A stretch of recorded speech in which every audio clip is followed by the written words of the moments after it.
ನಮಸ್ತೆ ಎಲ್ಲ ಧ್ಯಾನಿಗಳಿಗೆ.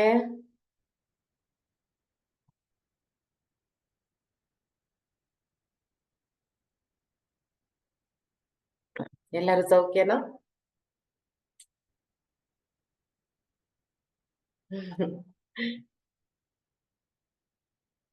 ನಮಸ್ತೆ ನಮಸ್ತೆ. ಇವರು ಪುಷ್ಪಾ ರೆಡ್ಡಿ ಅನ್ನೋರು ಮಾತಾಡಕ್ಕಾಗತ್ತಾ? ಪುಷ್ಪಾ ಯಾವ್ರಲ್ಲಿದ್ಯಮ್ಮ? ಅಷ್ಟೊಂದು ಗಡಗಡ ಅಂತ ನಡುಕ್ತಾ ಇದ್ಯಾ? ಇಲ್ಲ ತೆಗಿ, ಅನ್ಮ್ಯೂಟ್ ಮಾಡ್ಕೊಮ್ಮ. ನಮಸ್ತೆ ಅಮ್ಮ. ಸ್ವಲ್ಪ ಹೇಳಿಮ್ಮ ಸ್ವಲ್ಪ ಹೇಳಿ. ಥಂಡಿ ಆಗಿದೆ ಅಮ್ಮ, ಅದಕ್ಕೆ. ಹೌದಾ? ಯಾವಾಗಂದ್ರೆ ಅವಾಗ ತಲೆಗೆಲ್ಲ ಸ್ನಾನ ಮಾಡಕ್ ಹೋಗ್ಬೇಡಿಮ್ಮ, ಗೊತ್ತಾಯ್ತಾ? ಇವತ್ ಬೆಳಿಗ್ಗೆನೂ ಅಷ್ಟೇ, ಬೆಳಿಗ್ಗೆನೆ ಎಲ್ಲೆಲ್ಲಿ ಯಾರ್ಯಾರಿಗೆ ವಾತಾವರಣ ಚೆನ್ನಾಗಿರಲ್ಲ ಅವರೆಲ್ಲ ಸ್ನಾನ ಮಾಡ್ಕೊಂಡ್ ಬರೋದು, ತಲೆಗೆ ನೀರ್ ಹಾಕೊಳ್ಳೋದು ಏನು ಮಾಡ್ಬೇಡಿ ಅಲ್ವಾ. ದೇಹ ಪ್ರಕೃತಿನ ನೋಡ್ಕೊಳ್ಬೇಕಲ್ವಾ. ಒಳ್ಳೇದ್ ಮಾಡಿದ್ರೆ ಬೆಚ್ಚ ಕುತ್ಕೊಳ್ಳಿ. ಆಮೇಲೆ ವಿಕ್ಸ್ ಇರುತ್ತಲ್ಲ, ವಿಕ್ಸ್ ತಗೊಂಡು ಕಾಟನ್ಗೆ ಒಳಗಡೆ ಒಂದ್ ಸ್ವಲ್ಪ ಸವರ್ಬಿಟ್ಟು ಅದನ್ನ ಫೋಲ್ಡ್ ಮಾಡಿ ಕಿವಿಗೆ ಇಟ್ಕೊಳ್ಳಿ. ಬಾಡಿಲಿರೋ ಅಂತ ಶೀತನೆಲ್ಲ ಅದು ಥಂಡಿನ ಎಳೆದ್ಬಿಡುತ್ತೆ. ಅಮೃತಾಂಜನ್ ಇರ್ಬೋದು, ಓಲಿನಿ ಜೆಲ್ ಇರ್ಬೋದು, ಅತ್ತಿ ಕಾಟನ್ ಒಳಗಡೆ ಸ್ವಲ್ಪ ಹಾಕ್ಬೇಕು. ಅದೆಲ್ಲ ಏನು ಬೇಡ. ನಮ್ಗೆ ಕಿವಿ ಉರಿಯುತ್ತೆ ಅಂದ್ರೆ ಬೆಳ್ಳುಳ್ಳಿದು ಒಂದ್ ಸ್ವಲ್ಪ ಸಿಪ್ಪೆ ಸುಲಿದ್ಬಿಟ್ಟು ಕಟ್ ಮಾಡಿ ಕೂಡ ಕಾಟನ್ ಒಳಗಡೆಗೆ ಇಟ್ಬಿಟ್ಟು ಕಿವಿಗೆ ತಗಲ್ಬಾರ್ದು, ತಗಲ್ದ್ರೆ ಉರಿಯಕ್ ಶುರುವಾಗ್ಬಿಡುತ್ತೆ. ಕಿವಿಗೆ ತಗಲ್ದಂಗೆ ನೋಡ್ಕೊಳ್ಬೇಕು. ಚರ್ಮನ ಕೂಡ ಗಮನ ಕೊಡ್ಬೇಕು. ದೇಹದಲ್ಲಿ ಯಾವುದೇ ತರದ ಶೀತ ಇದ್ರು ಯಾರಿಗೂನು ಅದನ್ನ ಎಳೆದಾಕ್ಬಿಡುತ್ತೆ. ಆಮೇಲೆ 12 ಗಂಟೆ, ಮಧ್ಯಾಹ್ನ 12 ಗಂಟೆ ಅಂತ ಟೈಮಲ್ಲಿ ಸ್ನಾನ ಮಾಡಿ. ಯಾರಿಗಾದ್ರೂ ತುಂಬಾ ಚಳಿ ಇರೋರು ಬೆಳಿಗ್ಗೆನೆ ಮಾಡೋದು ಅಥವಾ ಸಂಜೆ ಆದ್ಮೇಲೆ ಮಾಡೋದು, ರಾತ್ರಿ ಮಾಡೋದು ಅವೆಲ್ಲ ಮಾಡಕ್ ಹೋಗ್ಬೇಡಿ. ಯಾಕೆ ಆಯ್ತಾ?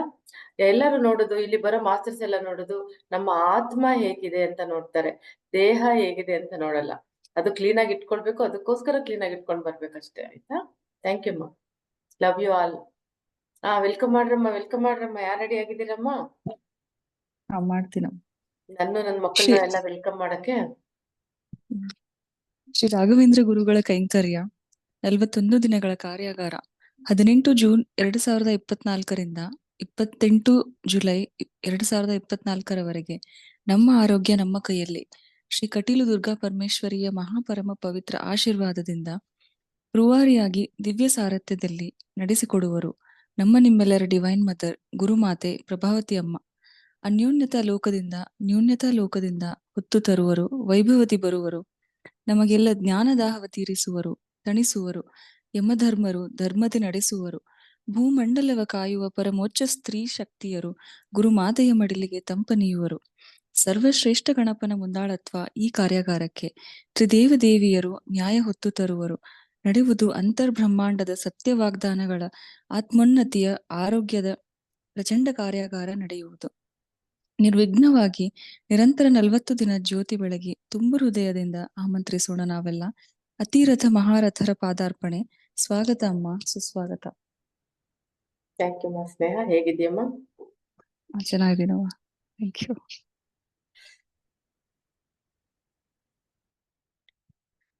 ಆಕ್ಚುಲಿ ನಿನ್ನೆ ನಾನು ಎಲ್ಲ ಹೊರಗಡೆ ಬರ್ಬೇಕಾಗಿತ್ತು, ಬೇರೆ ಊರಿಗೆ ಬರ್ಬೇಕಾಗಿತ್ತು.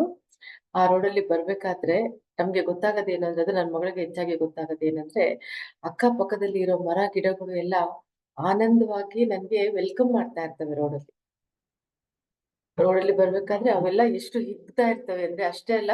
ಆಮೇಲೆ ಕಬ್ಬು ಕೂಡ, ನನ್ ಕಬ್ಬು ತಿನ್ಬೇಕು ಅಂತ ಅನ್ಕೊಂಡ್ರೆ ಟ್ರಕ್ಗಳು ಇರುತ್ತೆ ಈ ರೋಡಲ್ಲಿ ಅಂತ ಬಿಡಿ. ಅವೆಲ್ಲ ಕೇಳಿ ಈಸ್ಕೊಂಡು ಕಬ್ಬು ಕೊಟ್ರು ಅವರು. ಅದನ್ನು ತಿನ್ಕೊಂಡು ಬಂದು ತುಂಬಾ ಎಂಜಾಯ್ ಮಾಡಿದೆ ನೆನ್ನೆ ಆ ರೋಡಲ್ಲಿ. ಯಾಕೆಂದ್ರೆ ಮರ ಗಿಡಗಳೆಲ್ಲ ಅವರು ಮಾತಾಡ್ತಾ ಇರ್ತಾರೆ ನನ್ ಜೊತೆಗೆ. ಆ ದಾರಿಲಿ ಹೋಗ್ತಾ ಇದೀಯಮ್ಮ ನೀನು ಅಂತ ಹೇಳ್ತಾ ಇರ್ತಾರೆ, ಖುಷಿ ಪಡ್ತಾ ಇರ್ತಾರೆ. ಆ ಸಂಭ್ರಮನ ನಾನು ಅನುಭವಿಸ್ಕೊಂಡು ಬಂದೆ ನೆನ್ನೆ. सीमा जी, मैं रास्ते में कल कहीं दूसरी जगह में आना था। जब रास्ते में आ रही थी तो हर पेड़ पौधा पत्ता हर एक चीज बात करता है और मुझे वेलकम करते रहते हैं उस रास्ते में. हाँ जी. ಅಲ್ವಾ, ನಿಮ್ಗೂ ಎಲ್ಲರಿಗೂ ಮಾಡ್ತಾ ಇರ್ತಾರೆ. ಸಭಿ ಲೋಗೋಂಗೂ ಹೋತಾ रहता है, वो सिर्फ मेरे लिए नहीं है. ಏಕೆಂದ್ರೆ ನಾವು ಎಲ್ಲಾರು ಕನೆಕ್ಟೆಡ್ ಇದೀವಿ, ಇಂಟರ್ನಲಿ ಕನೆಕ್ಟೆಡ್ ಇದೀವಿ ಇಕೋಸಿಸ್ಟಮ್ ಜೊತೆಗೆ, ಯಶೋ ಮಾತೆಯ ಜೊತೆಗೆ. ಅವ್ರು ನಮ್ಮನ್ನ ಮಾತಾಡಿಸ್ತಾ ಇರ್ತಾರೆ, ಎಷ್ಟೊಂದು ಇಷ್ಟಪಡ್ತಾ ಇರ್ತಾರೆ. ಬಂದು ಒಮ್ಮೆ ನಮ್ಮನ್ನ ಮಾತಾಡಿಸಿ ಹಗ್ ಮಾಡಿ, ಯಾವ್ದಾದ್ರು ನೀವು ಮರಕ್ಕೆ ಹೋಗಿ ಮುಟ್ಟಿದ್ರೆ ಅವು ಕರಿತಾ ಇರ್ತವೆ ನಮ್ಮನ್ನ. ನಮ್ಗಿನ್ನೂ ಗೊತ್ತಾಗ್ತಾ ಇಲ್ಲ ಅಷ್ಟೇನೆ, ಬನ್ನಿ ನಾನು ಒಂದ್ಸರಿ ತಪ್ಕೊಳ್ಳಿ ಅಂತ ಹೇಳ್ತಾ ಇರ್ತವೆ. हर पेड़ पौधा बोलता है आके एक बार मुझे छुओ, हक करो, प्यार करो, किस दो करके भी पूछते हो, यहाँ तक भी चलता है. ठीक है. तो ಎಲ್ಲಾರು ಕುಳಿತ್ಕೊಳ್ಳೋಣ. ಇನ್ನ ಎಲ್ಲಾರು ಆರೋಗ್ಯವಾಗಿದ್ದೀರಾ ಅನ್ನೋದೇ ನನಗ್ ಬರ್ತಾ ಇರೋದು. ಬೇರೆಯವ್ರ ಕಡೆ ಗಮನ ಕೊಡಕ್ ಹೋಗ್ಬೇಡ್ರಿ. ಅನಾರೋಗ್ಯದ ಕಡೆಗೆ ಗಮನ ಕೊಡುವ ಅವಶ್ಯಕತೆ ಯಾರಿಗೂ ಇಲ್ಲ. ಇದು ರಾಘವೇಂದ್ರ ಸ್ವಾಮಿಗಳ ಕೈಂಕರ್ಯ ಅನ್ನೋದು ನಿಮ್ಗೆ ಗೊತ್ತಿರ್ಲಿ. ನಿಮ್ಮ ಚೇತನ ಅದನ್ನೆಲ್ಲ ಪಡ್ಕೊಂಡ್ ಬಂದಿದೆ, ಕೇಳ್ಕೊಂಡ್ ಬಂದಿದೆ, ಒಳ್ಳೇದನ್ನ ಕೆಟ್ಟದನ್ನ ಎಲ್ಲ. ಬರೀ ಒಳ್ಳೇದ್ ಮಾತ್ರನೇ ಬೇಕು, ಕೆಟ್ಟದ್ದು ಬೇಡ ಅಂತಂದ್ರೆ ಹೇಗೆ? ಅದನ್ನು ತಗೊಳ್ಬೇಕಲ್ವಾ? ಊಟದ ಜೊತೆಗೆ ಉಪ್ಪಿನಕಾಯಿ ಒಂದ್ ಸ್ವಲ್ಪ ನಾಲ್ಗೆಗೆ ಹಚ್ಕೊಳ್ಬೇಕಲ್ವಾ? ಅವಾಗ್ಲೇ ಅಲ್ವಾ ಊಟದ ರುಚಿ ಗೊತ್ತಾಗೋದು. ಒಂದೇ ಸಮ ಬರೀ ಪಾಯಸನೇ ಕುಡಿತಾ ಇರ್ತೀನಿ ಅಂದ್ರೆ ಅದು ಚೆನ್ನಾಗಿರಲ್ಲ ಜೀವನ ಪೂರ್ತಿ. ಸಿಹಿ ಕಹಿ ಹೇಗೆ ಬೇವು ಬೆಲ್ಲ ಅಂತ ಯುಗಾದಿ ಹಬ್ಬದಲ್ಲಿ ಅದೊಂದು ಆಚರಣೆಗೆ ತಗೊಂಬಂದು ಇಟ್ರು, ಕಹಿಯನ್ನ ಕೂಡ ತಿನ್ಲಿ, ಅದು ಹೇಗಿದೆ ಅಂತ ಗೊತ್ತಾಗ್ಲಿ ಅಂತ ಮಾಡಿದ್ದು. ಜೊತೆಗೆ ಆ ಸಮಯದಲ್ಲಿ ತಗೊಂಡ್ರೆ ನಮ್ಮ ದೇಹದಲ್ಲಿ ನಮ್ಮ ಹೊಟ್ಟೆ ಒಳಗಡೆಗೆ ಏನಿರುತ್ತೋ ಅದು ಕ್ರಿಮಿನಾಶಕವಾಗಿ ಪರಿವರ್ತಿತವಾಗುತ್ತದೆ. ಆ ಬೇವು ನಮ್ಮ ಒಳಗಡೆ ಇಂಟೆಸ್ಟೈನ್ ಅಂತ ಏನಿದೆ, ಕರಳು ಏನಿದೆ, ದೊಡ್ಡ ಕರಳು ಸಣ್ಣ ಕರಳು ಎಲ್ಲ, ಅದರಲ್ಲಿ ಇರುವಂತಹ ಕ್ರಿಮಿಗಳನ್ನ ನಾಶ ಮಾಡುತ್ತೆ. ಬೇಡದೇ ಇರೋದನ್ನ. ಬೇಕಾಗಿರೋದು ಯಾವಾಗ್ಲೂ ವೃದ್ಧಿ ಆಗುತ್ತೆ, ಬೇಡದೇ ಇರೋದು ನಾಶವಾಗುತ್ತೆ. ಅದೇ ಸಂಭ್ರಮ ಯುಗಾದಿ ಹಬ್ಬದ್ದು, ಬೇವಿಂದು. ಪ್ರಕೃತಿ ಮಾತೆಗೆ ಕನೆಕ್ಟ್ ಆಗಿ ನೇಚರ್ ಕೋ ಕನೆಕ್ಟ್ ಹೋ ಜಾನಾ ಹೈ. ನಾನು ಯಾವತ್ತು ನನಗಾಗ್ಲಿ ಇನ್ನೊಬ್ರಿಗಾಗ್ಲಿ ಮತ್ತೊಬ್ರಿಗಾಗ್ಲಿ ಕನೆಕ್ಟ್ ಆಗೋದಕ್ಕೆ ಹೇಳಿಲ್ಲ, ಹೇಳೋದಿಲ್ಲ. ಐಶ್ವರ್ಯ ಸ್ನೇಹ ಯಾರಿವತ್ತು ಇರೋದು? ಮುದ್ರೆ ಬಂದಿದೆ ನೋಡಿ. ನಂದು ಏನು ಎಡಗೈದು ರಿಂಗ್ ಫಿಂಗರ್ ಮಡ್ಚ್ಕೊಂಡು ಬಲಗೈದು ಹೆಬ್ಬೆರಳಿಗೆ ಟಚ್ ಆಗಿದೆ ಅಮ್ಮ. ಇನ್ನು ಯಾವುದು ಒಂದಕ್ಕೊಂದು ಟಚ್ ಆಗಿಲ್ಲ, ಎಲ್ಲ ಮಡ್ಚ್ಕೊಂಡಿದಾವೆ ಅಷ್ಟೇ. ಆಮೇಲೆ ಬಲಗೈದು ತೋರ್ಬೆರಳು ನಕಲ್ಸ್ ಕೆಳಗಡೆಗಿದೆ. ಎಡಗೈದು ಹೆಬ್ಬೆರಳು ಮಾತ್ರ ಇಲ್ಲಿ ಟಚ್ ಆಗಿದೆ. ಎಡಗೈದು ಹೆಬ್ಬೆರಳು ಬಲಗೈ ಹೆಬ್ಬೆರಳ ಹಿಂದೆ ಭಾಗಕ್ಕೆ ಬರುತ್ತೆ, ಇಲ್ಲಿಗೆ. ಬಲಗೈ ಹೆಬ್ಬೆರಳ ಮೇಲೆ ಈ ಪಾರ್ಟ್ ಏನಿದೆ, ಬಲಗೈದು ಹೆಬ್ಬೆರಳ ಅವ್ರೇನು ತೋರಿಸ್ತಾ ಇದ್ದಾರೆ ಈ ಜಾಗ, ಇದನ್ನ ಇಲ್ಲಿ ಆಕ್ಯುಪ್ರೆಷರ್ ಮಾಡ್ಕೊಳ್ಬೇಕು ಅನ್ನೋದು ಸಂದೇಶ ಕೂಡ ಇದೆ. ಇಲ್ಲಿಂದ ಇಂಟರ್ನಲ್ಲಿ ಕನೆಕ್ಟೆಡ್ ಒಂದು ಆರ್ಗನ್ ಇದೆ, ಸೊ ಅದು ಇವತ್ತು ಆಕ್ಟಿವೇಟ್ ಆಗುತ್ತೆ. ಆ ದಾರಿಯಲ್ಲಿ ಹೋಗ್ಬೇಕಾದ್ರೆ ಕೂಡ ಸಾಕಷ್ಟು ಏನೇನ್ ನಡಿಬೇಕು ಎಲ್ಲ ಕಾರ್ಯಗಳು ನಡೆಯುತ್ತೆ. ಅದಕ್ಕೆ ಪರ್ಟಿಕ್ಯುಲರ್ ಆಗಿ ಇಂಥದನ್ನೇ ಅಂತ ಹೇಳ್ತಾ ಇಲ್ಲ. ಅವ್ರು ಕೊಡ್ತಾ ಇರೋದು ಈ ಪಾರ್ಟ್, ಬಲಗೈಯ ಈ ಜಾಗ, ಇದನ್ನ ಆಕ್ಟಿವೇಟ್ ಮಾಡ್ಕೊಳ್ಳಿ. ಪ್ರೆಷರ್ ಕೊಡಿ, ಆಕ್ಯುಪ್ರೆಷರ್ ಕೊಡಿ.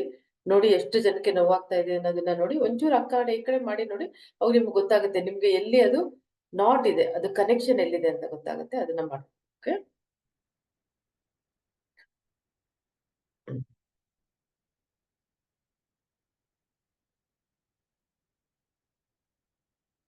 ಆರೋಗ್ಯದ ಜೊತೆಗೆ ಆಟ ಆಡ್ಬೇಡಿ.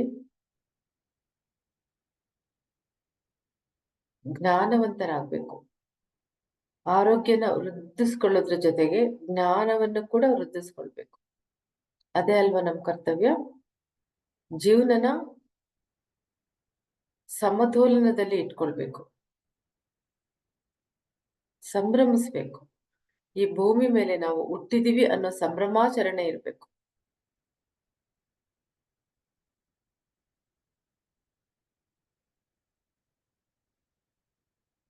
ಎಡಗೈಯ ಉಂಗುರ ಬೆರಳಲ್ಲಿ ಬಲಗೈಯ ಏನು ಹೆಬ್ಬೆರಳನ್ನ ನಾನು ತೋರಿಸ್ತೆ, ಆ ಜಾಗದಲ್ಲಿ ನಿಧಾನವಾಗಿ ಮಾಡ್ಕೊಂಡು ನೋಡ್ಕೊಳ್ಳಿ. ನಿಮ್ಗೆ ಎಲ್ಲಿ ತೊಂದರೆ ಇದೆ ಅನ್ನೋದು ಗೊತ್ತಾಗ್ತಾ ಹೋಗುತ್ತೆ. ಆ ಜಾಗ ನೋವಾಗ್ತಾ ಇರುತ್ತೆ. ಯಾವ ಜಾಗ ನೋವಾಗುತ್ತೆ ಅದಕ್ಕೆ ಪ್ರೆಷರ್ ಕೊಟ್ಕೊಳ್ಳಿ. ನನ್ಗೆ ಈ ಜಾಗ ನೋವಾಗ್ತಾ ಇದೆ. लेफ्ट हैंड का जो रिंग फिंगर है उसे राइट हैंड का जो खाना खाते हैं उस हैंड का जो थंब है इस उंगली से ही दबाना है. ನಾನ್ ನಿಮ್ಗೆ ಬೇರೆ ಕಡ್ಡಿ ತಗೊಂಡು ಇನ್ನೇನಾದ್ರೂ ಪ್ರೆಷರ್ ಅಲ್ಲಿ ಮಾಡೋದಕ್ಕೆ ಹೇಳ್ತಾ ಇಲ್ಲ. ಗೀರ್ವಾಣಿ ಏನಕ್ಕೂ ಹ್ಯಾಂಡ್ ರೈಸ್ ಮಾಡಿದಾಳೆ ನೋಡಿ, ಯಾಕ ಮನೆ ಕೋವಸ್ ಮಾಡ್ಬೇಕಾ ಏನಾದ್ರು? ಈ ಜಾಗದಲ್ಲಿ ಮಾಡ್ಕೊಳ್ಳಿ. ಈ ಬೆರಳಿಂದನೇ ಮಾಡ್ಕೋಬೇಕು. ಏನ್ರಲ್ಲಿ ಅಂದ್ರೆ ಅದರಲ್ಲಿ दूसरी चीजों में नहीं करने का है. एक्यूप्रेशर कनेक्टेड है लेफ्ट साइड का रिंग फिंगर से टिप से राइट हैंड का इस जगह पे प्रेशर देना है. ಏನ ಮಗನೇ ಯಾಕಪ್ಪ?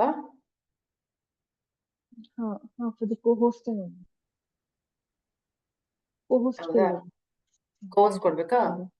ರೂಪನು ಹ್ಯಾಂಡ್ ರೈಸ್ ಮಾಡಿದ್ದಾರೆ, ನೋಡ್ಕೊಳ್ಳಿ ಈ ಜಾಗ. इस उंगली से इसी जगह को करना है। जैसा मैंने बताया है कि हमारा चक्रास किधर किधर होता है, किधर कनेक्टेड होता है, इस जगह पे, ठीक है, उधर करने के लिए आया है.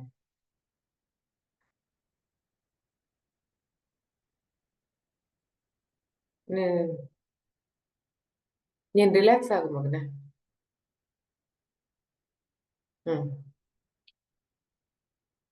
ಅದು ಇಂಟರ್ನಲ್ ಕನೆಕ್ಷನ್ ನ ತೋರಿಸ್ತಾ ಇದ್ದಾರೆ, ಕಿಡ್ನಿಗೆ ಕೂಡ ಪಟ್ಟಿದೆ ಅಂತ ಹೇಳ್ತಾ ಇದ್ದಾರೆ, ತಿಳಿಸ್ತಾ ಇದ್ದಾರೆ.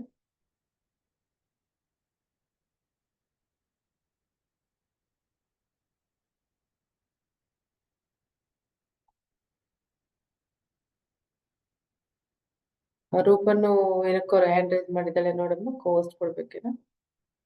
ಕುಳಿತುಕೊಳ್ಳಿ, ಏನೋ ಪರವಾಗಿಲ್ಲ, ಕೋಸ್ಟ್ ಆಗದೆ ಇದ್ದನ್ನು ಆರಾಮಾಗಿ ಕುಳಿತುಕೊಳ್ಳಿ.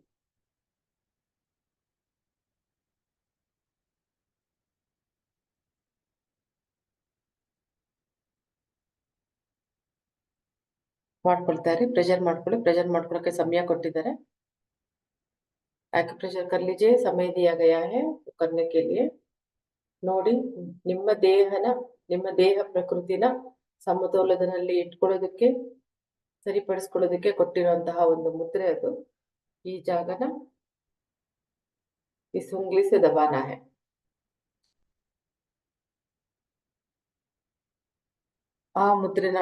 ಈ ಮುದ್ರೆನ ಕೊಟ್ಟಿರೋದು ಅಸಾಮಾನ್ಯ ಲೋಕದವರು ಅಂತ ತಿಳಿಸ್ಕೊಡ್ತಾ ಇದ್ದಾರೆ.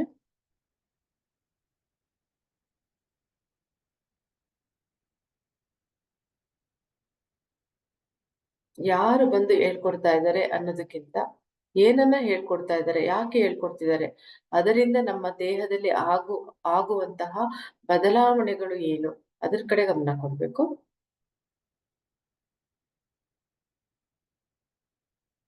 ಯಾವ ರೈತ ಗೋಧಿ ಬೆಳೆದ, ಯಾವ ರೈತ ಕಡಲೆಬೇಳೆ, ಉದ್ದಿನ ಬೇಳೆ, ಮಸ್ಟರ್ಡ್ ಸೀಡ್ಗೆ ಹೇಳ್ತಾರೆ, ಸಾಸಿವೆ, ಜೀರಿಗೆ ಎಲ್ಲ ಬೆಳೆದ, ಕರಿಬೇವು ಸೊಪ್ಪು ಎಲ್ಲಿಂದ ಬಂತು, ಕೊತ್ತಂಬರಿ ಸೊಪ್ಪು ಎಲ್ಲಿಂದ ಬಂತು, ಉಪ್ಪು ಎಲ್ಲಿಂದ ಬಂತು, ಅದೆಲ್ಲ ಅಲ್ಲ. ನಾವು ಅದನ್ನೆಲ್ಲ ಸೇರಿಸಿ ಮಾಡ್ಕೊಂಡು ಉಪ್ಪಿಟ್ಟು ತಿಂದು, ಅದೇ ಇಂಪಾರ್ಟೆಂಟ್. ರುಚಿಕರವಾದ ಉಪ್ಪಿಟ್ಟು ಮಾಡ್ಕೊಂಡು ಅನ್ನೋದು. ಅದೇ ತರ ಎಷ್ಟೊಂದು ಲೋಕದಿಂದ ಬಂದ್ಬಿಟ್ಟು ಸಂದೇಶಗಳನ್ನ ಕೊಡ್ತಾ ಇರ್ತಾರೆ. ಸಾಕಷ್ಟು ಬಾರಿ ಅವರು ಅವರ ಹೆಸರುಗಳನ್ನ ತಿಳಿಸ್ಕೊಡೋದಿಲ್ಲ, ಯಾಕೆಂದ್ರೆ ಅದರದ್ದು ಅವಶ್ಯಕತೆ ಅಲ್ಲಿ ನಮ್ಗೆ ಇರಲ್ಲ. ಅದರ ರೆಪ್ರೆಸೆಂಟೇಟಿವ್ಸ್ ಬಂದಿರ್ತಾರೆ, ಆ ಲೋಕದ ರೆಪ್ರೆಸೆಂಟೇಟಿವ್ಸ್, ಅವರು ಬಂದ್ಬಿಟ್ಟು ನನಗೆ ಕೊಡ್ತಾ ಇರ್ತಾರೆ. ಎಲ್ಲೂ ಯಾರನ್ನು ದಾರಿ ತಪ್ಪಿಸೋದಿಲ್ಲ, ಅಷ್ಟು ಗೊತ್ತಿರ್ಲಿ. ಪ್ರಭಾವತಿ ಅಮ್ಮಾದ ನಾನು ಇಲ್ಲಿ ಕೂತ್ಕೊಂಡಿರ್ತೀನಿ, ಕೈ ಹಿಡ್ಕೊಂಡು ನಡೆಸ್ತಾ ಇರ್ತೀನಿ, ಅವರ ಕೈಯನ್ನು ಕೂಡ ಇಡ್ತಿದ್ದೀನಿ, ನಿಮ್ಗಳ ಕೈಯನ್ನು ಹಿಡ್ತಿದ್ದೀನಿ, ನಡೆಸ್ತಾ ಇರ್ತೀನಿ. ಸೊ ಹಾಗಾಗಿ ಯಾರಿಗೂ ಹೆದರ್ಕೊಳ್ಳೋ ಅವಶ್ಯಕತೆ, ಸಂಶಯ ಪಡೋ ಅವಶ್ಯಕತೆ ಇಲ್ಲ. ನಿಮ್ಮಲ್ಲಿ ನಿಮ್ಗೆ ಮೊದಲು ನಂಬಿಕೆ ಇರ್ಬೇಕು ಅಲ್ವಾ?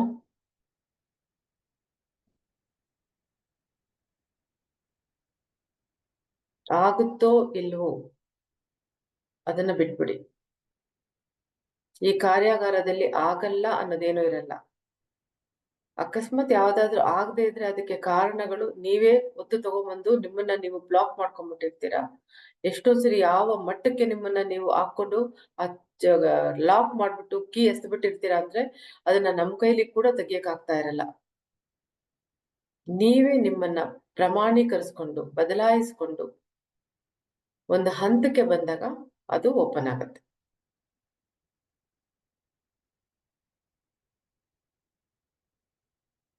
ಯಾರು ಆಸ್ತಿಗಳ ಬಗ್ಗೆ, ಕೋರ್ಟ್ ಕೇಸ್ಗಳ ಬಗ್ಗೆ ಹಾಕೊಳ್ತಾ ಇದ್ದೀರಾ ಥಾಟ್ನ, ಇದೆಲ್ಲ ಹೋದ ಜನ್ಮದ ಕರ್ಮಗಳಪ್ಪ. ಕೈಯಲ್ಲಿ ಏನಿದೆ ಅದನ್ನ ಅನುಭವಿಸಿ, ಏನ್ ಬರ್ಲಿಲ್ಲ ಅದನ್ನ ಯೋಚನೆ ಮಾಡೋದ್ ಬಿಟ್ಬಿಡಿ. ನಿಮ್ದಾದ್ರೆ ನಿಮ್ಮ ಮಡ್ಲಿಗೆ ಬರುತ್ತೆ, ನಿಮ್ಮ ಹತ್ರ ಕೋರ್ಟ್ ಬರುತ್ತೆ. ಯಾರು ಅಣ್ತಂದಿರು ಭಾಗ ಮಾಡ್ಕೊಳ್ಳೋ ವಿಷಯದಲ್ಲಿ ಥಾಟ್ ಆಗ್ತಾ ಇದ್ದೀರಾ, ಸರಿಯಾದ ಭಾಗ ಬಂದಿಲ್ಲ ನನ್ಗೆ ಅಂತ ಅಂದ್ಬಿಟ್ಟು, ನೀನು ಹೋದ ಜನ್ಮದಲ್ಲಿ ಇದೇ ಕೆಲಸವನ್ನ ಅವ್ರಿಗೆ ಮಾಡಿದ್ದೆ, ಆತನಿಗೆ ಮಾಡಿದ್ದೆ. ಈ ಜನ್ಮದಲ್ಲಿ ಅವ ಅದನ್ನ ತೀರಿಸ್ಕೊಂಡಿದ್ದಾನೆ. ನೀನ್ ಮಾಡಿರೋ ತಪ್ಪೆ, ನೀನ್ ಮಾಡಿರೋ ಕರ್ಮನೆ ಈ ಜನ್ಮದಲ್ಲಿ ನೀನು ಅನುಭವಿಸ್ತಾ ಇದೀಯ. ಅದಕ್ಕೋಸ್ಕರನೇ ಅಣ್ತಂದಿರಾಗಿ ಹುಟ್ಟಿದ್ದೀರಾ, ಅಕ್ಕಂಗಿದ್ದೀರಾಗಿ ಹುಟ್ಟಿರ್ತೀರಾ.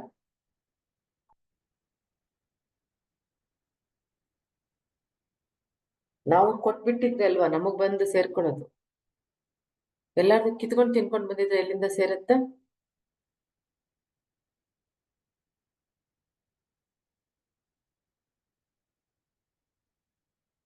ಇಲ್ಲಿ ನ್ಯಾಯ ನಡೀತಾ ಇರುತ್ತೆ. ರಾವಣೇಶ್ವರರು ಕೂಡ ಬಂದ್ಬಿಟ್ಟು ಆತ್ಮಲಿಂಗನ ನನಗೆ ಕೊಟ್ಬಿಟ್ಟು ಅನ್ಯಾಯ ಮಾಡ್ಬಿಟ್ರಮ್ಮ, ಕಿತ್ಕೊಂಡು ಹೋದ್ರು ಅಂತ ಹೇಳಿದ್ರೆ ಆ ಆತ್ಮಲಿಂಗನ ಮತ್ತೆ ಅವ್ರಿಗೆ ಕೊಟ್ಟು ಯಾವ ಅಷ್ಟರಲ್ಲಿ ಏನ್ ನಡೀತೋ ಅದೆಲ್ಲ ಇಂಪಾರ್ಟೆಂಟ್ ಅಲ್ಲ. ಆ ಆತ್ಮಲಿಂಗನ ತಗೊಂಡ್ಬಂದು ನನ್ನ ಗರ್ಭದಲ್ಲಿ ಇಟ್ಬಿಟ್ರು ಸೇಫ್ ಆಗಿ. ಅದು ನಡೀತಾ ಇರೋದು. ಬ್ರಹ್ಮ ಅವರು ಬಂದ್ಬಿಟ್ಟು ಸರಸ್ವತಿನ ಮದುವೆ ಆಗ್ಬಾರ್ದಾಗಿತ್ತು ಅಂತ ಜನಗಳು ಮಾತಾಡ್ತಾ ಇರೋದು ಅವ್ರಿಗೆ ತುಂಬಾ ಮನಸ್ಸಿಗೆ ನೋವನ್ನುಂಟು ಮಾಡ್ತಾ ಇತ್ತು. ಅವ್ರು ಬಂದು ಹೇಳಿದ್ರು, ಸರಸ್ವತಿ ಏನು ಸಾಮಾನ್ಯ ಮಹಿಳೆ ಅಲ್ಲ, ಅವಳನ್ನ ಬಲವಂತವಾಗಿ ವಶಪಡಿಸ್ಕೊಳ್ಳೋದಕ್ಕೆ ಅದನ್ನ ತಿಳಿಸಿ ಅಮ್ಮ ಅಂತ ಹೇಳಿದ್ರು. ಅದನ್ನ ನಾನು ಜನತೆಗೆ ತಿಳಿಸಿದ್ದೀನಿ, ಗೊತ್ತಿರ್ಲಿ. ಅಲ್ಲಿ ಯಾವುದೇ ಅನ್ಯಾಯ ಸರಸ್ವತಿ ತಾಯಿಗೆ ನಡೆದಿಲ್ಲ. ಆಕೆಯ ಇಚ್ಛೆಯ ಮೇರೆಗೆ ಏನ್ ನಡಿಬೇಕು ಅದು ನಡೆದಿರೋದು.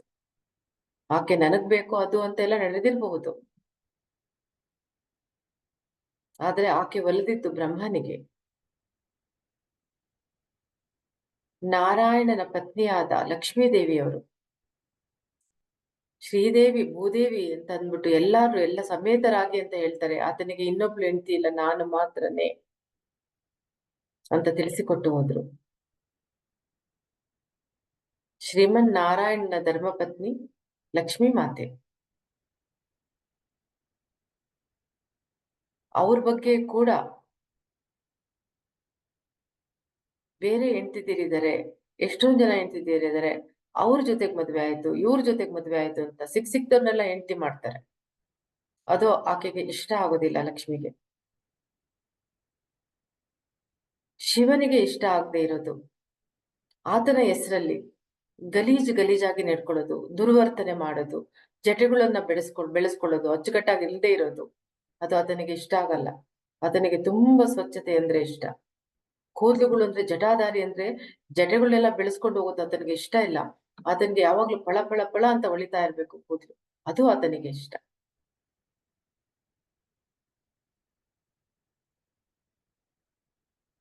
ಇನ್ನು ಮಾರುತಿ ರಾಯರು, ಅವ್ರ ತಾಯಿನೇ ಬಂದು ಅಂಜನಾದೇವಿಯವರು ಬಂದ್ಬಿಟ್ಟು ನಿಮ್ಗೆ ತಿಳಿಸಿ ಹೋಗ್ತಾರೆ ಅಮ್ಮ ಅಂತ ಹೇಳಿದ್ರು. ವಾಯುಪುತ್ರ ಅಂತಂದ್ರೆ ಆಕೆ ರಿಲೇಷನ್ ವಾಯು ಜೊತೆಗೆ ಇತ್ತು. ಕೇಸರಿ ಆಕ್ಚುಲಿ ಮಾರುತಿ ರಾಯ ಅವರ ತಂದೆ. ಆದ್ರೆ ವಾಯುಪುತ್ರ ಹೇಗಾದ? ಧ್ಯಾನದಲ್ಲಿ ಹೇಳೋದಕ್ಕೆ ಶುರು ಮಾಡಿದ್ರು ಕೆಲವರು. ಯಾವಾಗ್ಲೂ ಧ್ಯಾನ ಮಾಡ್ತಾ ಇದ್ರು, ವಾಯು ಜೊತೆಗೆ ಇರ್ತಾ ಇದ್ರು, ಅದಕ್ಕೆ ವಾಯುಪುತ್ರ ಅಂದ್ರು ಅಂತ. ಅದು ಒಂದಿದ್ರು.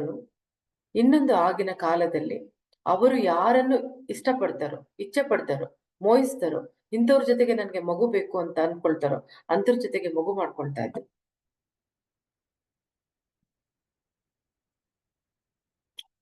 ಬೇರೆ ರೀತಿಯಲ್ಲಿ ಕೂಡ ಗರ್ಭಧಾರಣೆಗಳು ನಡೀತಾ ಇತ್ತು.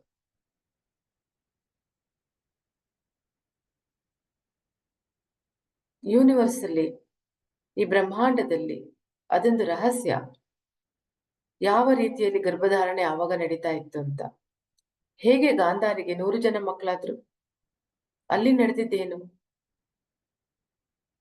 ಕುಂತಿಗೆ ಎಷ್ಟು ಜನ ಮಕ್ಕಳು, ಯಾರ್ಯಾರ ಜೊತೆಗೆ ಆಯ್ತು ಅಂತ, ಅದರದ್ದು ಏನು ಕತೆ?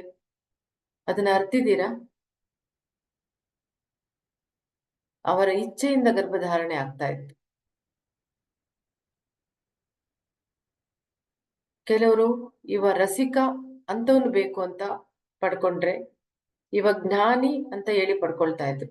ಇವ ಬಲಶಾಲಿ ಬಲಿಷ್ಠವಾಗಿದ್ದಾನೆ ಅಂತ ಮಗು ನನ್ಗೆ ಬೇಕು ಅಂತ ಪಡ್ಕೊಳ್ತಾ ಇದ್ರು.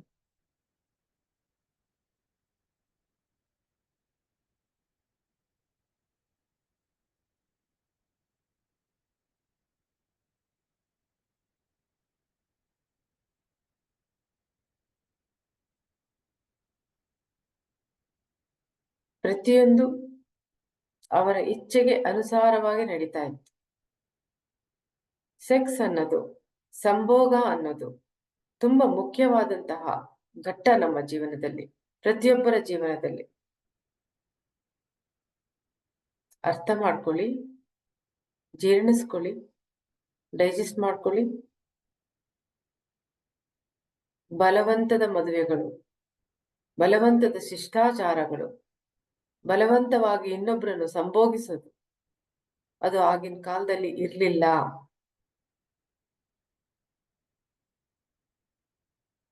ಬೇರೆಯವರೆಲ್ಲರೂ ಇವರು ನಮ್ಮ ಆಸ್ತಿ ಅನ್ನೋ ತರ ನೋಡ್ಕೊಳ್ತಾ ಇರ್ತಾರೆ. ಇವಳು ನಮಗೆ ಸೇರಿದವಳು, ಇವಳು ಇನ್ನೊಬ್ರ ಹತ್ರ ಹೋಗ್ಬಾರ್ದು, ನನ್ನ ಇಚ್ಛೆಗೆ ಅನುಸಾರವಾಗಿ ನಡ್ಕೊಳ್ಬೇಕು ಅಂತ ಅನ್ಕೊಳ್ತಾ ಇರ್ತಾರೆ. ಆಗಿನ ಕಾಲದ ಋಷಿಮುನಿಗಳು ಸಹ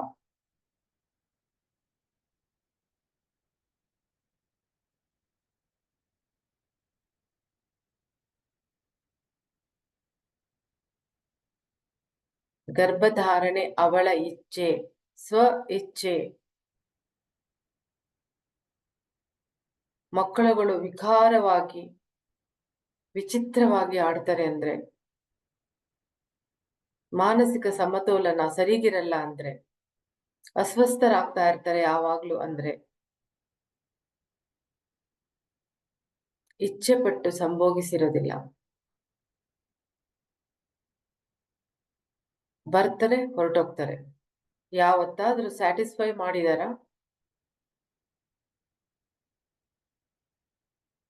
ಸ್ಯಾಟಿಸ್ಫೈ ಅಂದ್ರೆ ಏನು ಅಂತ ಗೊತ್ತಾ?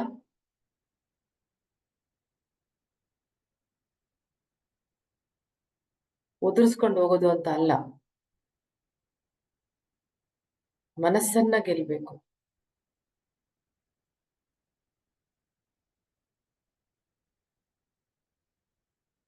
ರಮಿಸ್ಬೇಕು. ಅವಳಿಗೆ ಇಚ್ಛೆ ಬರೋ ತರ ಮಾಡ್ಬೇಕು, ಅವಳು ಸಹ ಅವನಿಗೆ ಇಚ್ಛೆ ಬರೋ ತರ ಮಾಡ್ಬೇಕು. ಇಬ್ಬರು ಪರಸ್ಪರ ಒಪ್ಕೊಂಡು ರತಿ ಕ್ರೀಡೆಯಲ್ಲಿ ತೊಡಗಿ ಒಬ್ಬರನ್ನೊಬ್ಬರು ಆಕರ್ಷಿಸಿಕೊಂಡು ಸಮ್ಮಿಲನ ಆಗೋದೇನೆ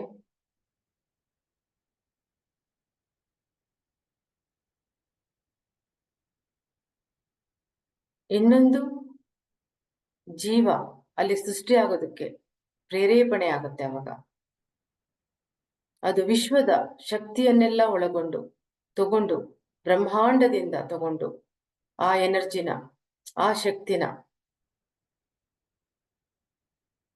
ಅದನ್ನ ಪಡೆದುಕೊಂಡು ಹುಟ್ಟಬೇಕು ಮಗು.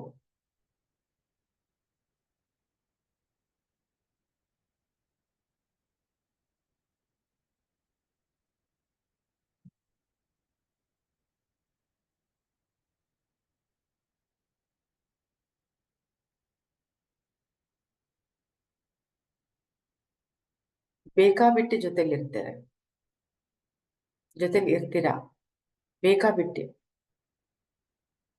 ಏನೋ ತೆವಲು ಅವಶ್ಯಕತೆ ಇದೆ, ಕಟ್ತಾ ಇದೆ, ಕೆರ್ತಾ ಇದೆ ಅಂತ ಸಿಕ್ಕದ್ರ ಜೊತೆಗೆಲ್ಲ ಹೋಗೋರು ಇದ್ದೀರಾ ನಿಮ್ಮ ಜನ್ಮಕ್ಕೆ.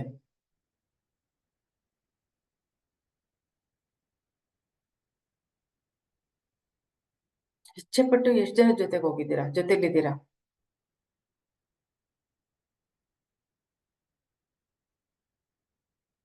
ದುಡ್ಡಿಗೋಸ್ಕರ, ಪ್ರತಿಷ್ಠೆಗೋಸ್ಕರ,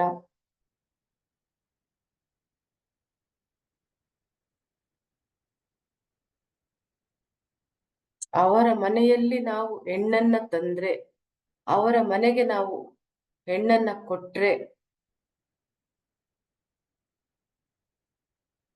ಇಂತಹ ಅಭಿಪ್ರಾಯಗಳು.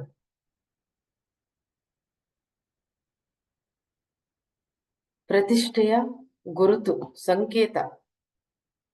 ಇಂಥ ದೊಡ್ಡವ್ರ ಮನೆಯಿಂದ ಹೆಣ್ಣನ್ನ ನಮ್ಮನೆಗೆ ತಗೊಂಡ್ಬಂದಿದ್ದೀವಿ, ಹಣಕಾಸು ಸಾಕಷ್ಟು ಬರುತ್ತೆ,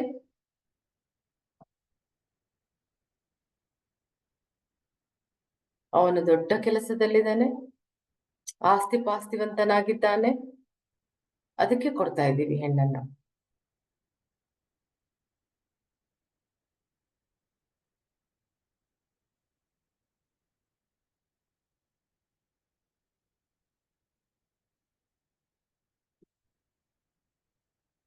जिसके साथ भी संभोग होता है, मन का इच्छा के अनुसार होना चाहिए, प्रतिष्ठे के लिए नहीं, पैसे के लिए नहीं.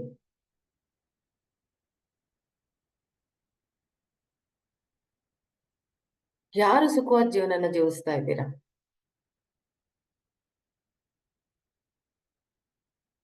ಬೈ ಮಿಸ್ಟೇಕ್ ಮಕ್ಕಳಾಗ್ಬಿಟ್ಟಿರುತ್ತೆ ಅಷ್ಟೇ, ಅದು ಸಂಸಾರ ಆಗ್ಬಿಟ್ಟಿದೆ.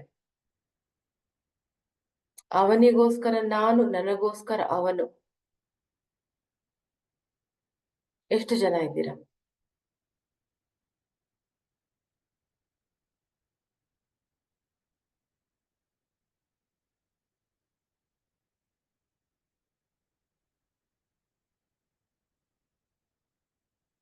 ಯಾಕೆ ಜೀವನ ಹೀಗಾಯ್ತು ಎಲ್ಲಾರ್ದು? 99%. ಇನ್ನ 1% ಮಾತ್ರನೇ ನನಗೆ ನೀನು, ನಿನಗೆ ನಾನು ಆಗಿರೋದು. ಇನ್ನ 99% ನಾಟಕದ ಜೀವನ, ಇನ್ನೊಬ್ಬರಿಗೆ ತೋರ್ಸೋದಕ್ಕೆ ಮಾಡ್ತಾ ಇರೋಂತ ಜೀವನ. ಒಳಗಡೆಯಿಂದ ಸಂತೋಷವಾಗಿದ್ದೀರಾ? ನಾನು ಸಂಭೋಗ ಮಾಡಿದಾಗ ಸಂತೃಪ್ತಿ ಹೊಂದಿದ್ದೀನಿ ಅಂತ ಇದೆಯಾ? ಆಗಿದೆಯಾ ಅದು?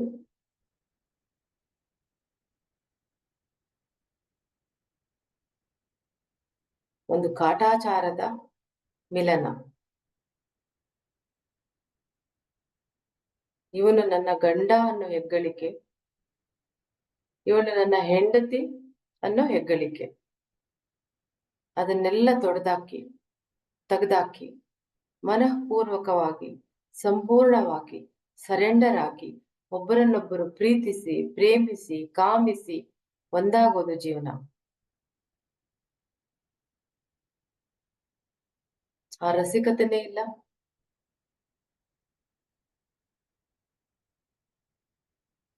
ಇನ್ನ ದೇಹಗಳು ಸಂತೃಪ್ತಿ ಪಡೋದ್ರೆ ಎಲ್ಲಿಂದ ಪಡ್ತವೆ? ಜಡ್ ಹಿಡ್ದು, ರೋಗ ಹಿಡ್ದು ಕೂತಿಲ್ವಾ?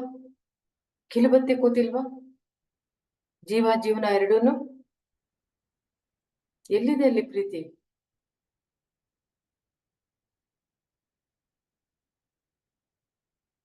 ಈ ಹಾರಿಕೆ ತೋರಿಕೆ ಎಲ್ಲ ನಿಲ್ಲಿಸ್ಬಿಟ್ಟು ಇಚ್ಛಾನುಸಾರ ಒಂದಾಗ್ಬೇಕು. ನೀವ್ ಯಾರ ಜೊತೆಗೆ ಒಂದಾಗ್ತೀರಾ ಅದಲ್ಲ, ಆ ವ್ಯಕ್ತಿಗೆ ನಿಮ್ಮನ್ನ ಕಂಡ್ರೆ ಪ್ರೀತಿ ಇದೆಯಾ, ಮೋಹಿಸ್ತಾ ಇದ್ದಾರಾ? ನಮ್ಮ ದೇಹದಲ್ಲಿ ಇದು ಕೂಡ ಒಂದು ಬ್ಲಾಕೇಜಸ್. ಸಂತೃಪ್ತಿನೇ ಒಂದಿಲ್ಲ ಜೀವನದಲ್ಲಿ. ದುಕ್ಕಳಿಸಿ ಹೇಳ್ತಾ ಇದ್ದೀರಾ, ಹೌದಮ್ಮ ಇದು ನನ್ಗೆ ಸಿಗ್ಲಿಲ್ಲ ಅಂತ. ಅದೇ ಅಲ್ವಾ ರೋಗ ಆಗಿ ಕೂತಿರೋದು, ಮಾನಸಿಕ ಹಿಂಸೆನ ಕೊಡ್ತಾ ಇರೋದು. इच्छानुसार प्यार करके संभोग करना है, एक होना है, जोर जबरदस्ती नहीं.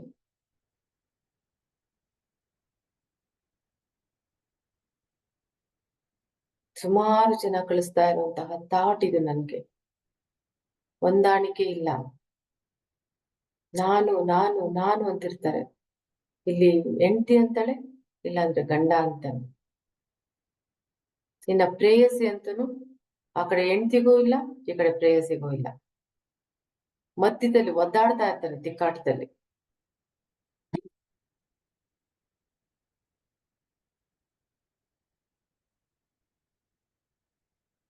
ಆ ಕಡೆ ಹೆಂಡತಿಗೂ ಗಂಡ ಆಗಿರಲ್ಲ, ಈ ಕಡೆ ಪ್ರೇಯಸಿಗೂ ಪ್ರೇಯಸಿ ಆಗಿರಲ್ಲ, ಪ್ರಿಯಕರ ಆಗಿರಲ್ಲ.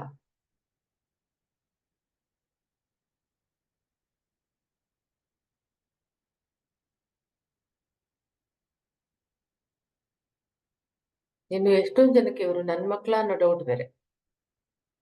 ಈಗ ಇವು ಹೇಗ್ ಹುಟ್ಟಿತು ಅನ್ನೋದು ಕೂಡ ಗೊತ್ತಿರಲ್ಲ, ಆದ್ರೂ ಅಪ್ತಿರಾಗಿರ್ತಾರೆ. ಯಾಕೆ ಅಂತ ಗೊತ್ತಿರಲ್ಲ. ಯಾಕೆ ಅಂದ್ರೆ ಪ್ರಕೃತಿ ನಿಯಮಗಳನ್ನ ತಿಳ್ಕೊಂಡಿರಲ್ಲ. ಇಂಥ ನಿಯಮಗಳನ್ನ ತಿಳ್ಕೊಳ್ದಂಗೆ ಈ ತರ ಜಡ್ಡುಗಳು ಆಗ್ಬಿಡ್ತಾರೆ ಅಂದ್ಬಿಟ್ಟೇನೆ ಬೇರೆ ಲೋಕದಿಂದ ಬಂದ್ಬಿಟ್ಟು ಸಾಕಷ್ಟು ಗುಹೆಗಳಲ್ಲಿ ಪ್ರಕೃತಿ ನಿಯಮ ಅಂದ್ರೆ ಏನು, ಅದನ್ನ ಹೇಗೆ ಪಾಲಿಸ್ಬೇಕು, ಗಂಡು ಹೆಣ್ಣು ಅಂದ್ರೆ ಏನು, ಅವರು ಹೇಗೆ ಇರ್ಬೇಕು ಅನ್ನೋದನ್ನ ಕೆತ್ತನೆಯಲ್ಲಿ ಕೆತ್ತಬಿಟ್ಟು ವಿವರವಾಗಿ ತಿಳಿಸಿ ಹೋಗಿರುತ್ತೆ. ಕಲ್ಲಿನಲ್ಲಿ ಕೆತ್ತಿದ್ದಾರೆ. ಪ್ರತಿಯೊಂದು ದೇವಸ್ಥಾನಗಳಲ್ಲೂ ಗೋಪುರಗಳಲ್ಲೂ ಕೆತ್ತಿದ್ದಾರೆ. ಅದು ಒಂದು ರೂಲ್ಸ್ ಆಗ್ಬಿಟ್ಟಿತ್ತು. ಇವ್ರಿಗೆಲ್ಲಾರ್ಗು ತಿಳುವಳಿಕೆಗಳನ್ನ ತರಬೇಕು, ಬರೆಸ್ಬೇಕು, ಮತ್ತೆ ಈ ಭೂಮಿ ಮೇಲೆ ಸೃಷ್ಟಿ ಅನ್ನೋದು ವೃದ್ಧಿ ಆಗ್ಬೇಕು ಅನ್ನೋದಕ್ಕೋಸ್ಕರ ಅದನ್ನೆಲ್ಲ ಕೆತ್ತಿರೋದು. ಯಾರು ಅದನ್ನ ಕೆಟ್ಟದು ಅಂತ ಅನ್ಕೊಂಡು ನೋಡ್ಬಾರ್ದು. ಯಾಕೆ ಕೆಟ್ಟದು? ಅದು ಸೃಷ್ಟಿಯ ನಿಯಮ, ಕರ್ತವ್ಯದ ನಿಯಮ. ಎಲ್ಲರಿಗೂ ಅವಶ್ಯಕತೆ ಬೀಳ್ತಾ ಇರುತ್ತೆ. ಅವಶ್ಯಕತೆ ಬಿದ್ದಿಲ್ವಾ? ಬೀಳಲ್ವಾ? सभी लोगों को जरूरत पड़ता है सेक्स का, संभोग का। इसीलिए दूसरे लोक वाले आके इधर स्टैच्यू बना के पत्थर में कार्विंग करके गए, सबको बताने के लिए कि जिंदगी क्या है और कैसा रहना है। और काफी चीजों को, एनिमल्स को कुल्लम कुल्ला छोड़ दिया बाहर कि ताकि जाने। ಸಾಕಷ್ಟು ಸರಿ, ಸಾಕಷ್ಟು ಪ್ರಾಣಿಗಳು, ಸಾಕಷ್ಟು ಪಕ್ಷಿಗಳು, ಕ್ರಿಮಿ ಕೀಟಗಳಿಂದ ಹಿಡ್ಕೊಂಡು ಸಂಭೋಗ ಮಾಡ್ತಾ ಇರೋದನ್ನ ಪ್ರಕೃತಿಯಲ್ಲಿ ಹೇರಳವಾಗಿ ಬಿಟ್ಬಿಟ್ರು. ಏನಕ್ಕೆ ಅಂದ್ರೆ ಅದು ಮನುಷ್ಯರಿಗೆ, ಅದು ನಮ್ಗೆ ತಿಳುವಳಿಕೆ ಬರ್ಲಿ ಅಂತ. ನಮಗೆ ಕಲ್ಸೋದಕ್ಕೋಸ್ಕರ. ಜೀವನ ಅಂದ್ರೆ ಹೇಗಿರ್ಬೇಕು, ಸಂಭೋಗ ಅಂದ್ರೆ ಏನು, ಸಮ್ಮಿಲನ ಅಂದ್ರೆ ಏನು, ರಸಿಕತೆ ಅಂದ್ರೆ ಏನು.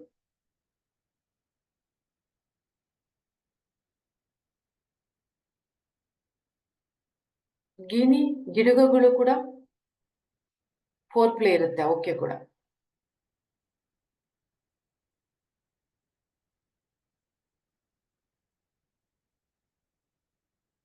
ನವಿಲು ಬಂದು ನೃತ್ಯ ಮಾಡೋದನ್ನ ನೋಡಿಲ್ವಾ?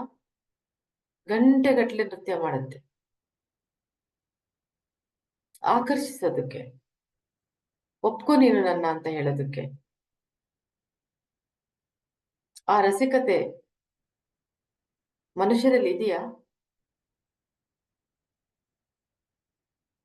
ಅವಳು ಮೂತಿ ಸರಿಗಿಲ್ಲ, ಅವನ್ ಸರಿಗಿಲ್ಲ, ಅವನ ಹೈಟ್ ಸರಿಗಿಲ್ಲ, ಅವನ್ ವೆಯ್ಟ್ ಸರಿಗಿಲ್ಲ, ಬಣ್ಣ ಸರಿಗಿಲ್ಲ, ಒಳ್ಳೆ ಕೆಲಸದಲ್ಲಿಲ್ಲ, ದುಡ್ಡು ಚೆನ್ನಾಗಿಲ್ಲ, ಅತ್ತೆ ಮಾವ ಸರಿ ಇಲ್ಲ, ಅವ್ರ ಮನೆ ಕಡೆ ಯಾರು ಸರಿ ಇಲ್ಲ. ಇವೇ ಥಾಟ್ ಅಲ್ವಾ ಇರೋದು?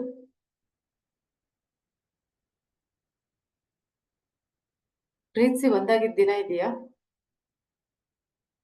ಇನ್ನೇನ್ ಹೇಳ್ತೀಯಮ್ಮ? ಸುಮ್ಮನೆ ಕೂತ್ಕೊಳ್ಳಮ್ಮ. ಜ್ಞಾನ ಇಲ್ವೇನಮ್ಮ ನಿನ್ಗೆ? ನಿನ್ನಿಂದ ಅವನೆಷ್ಟು ನೊಂದಿದ್ದಾನೆ ಅಂತ ಗೊತ್ತಾ?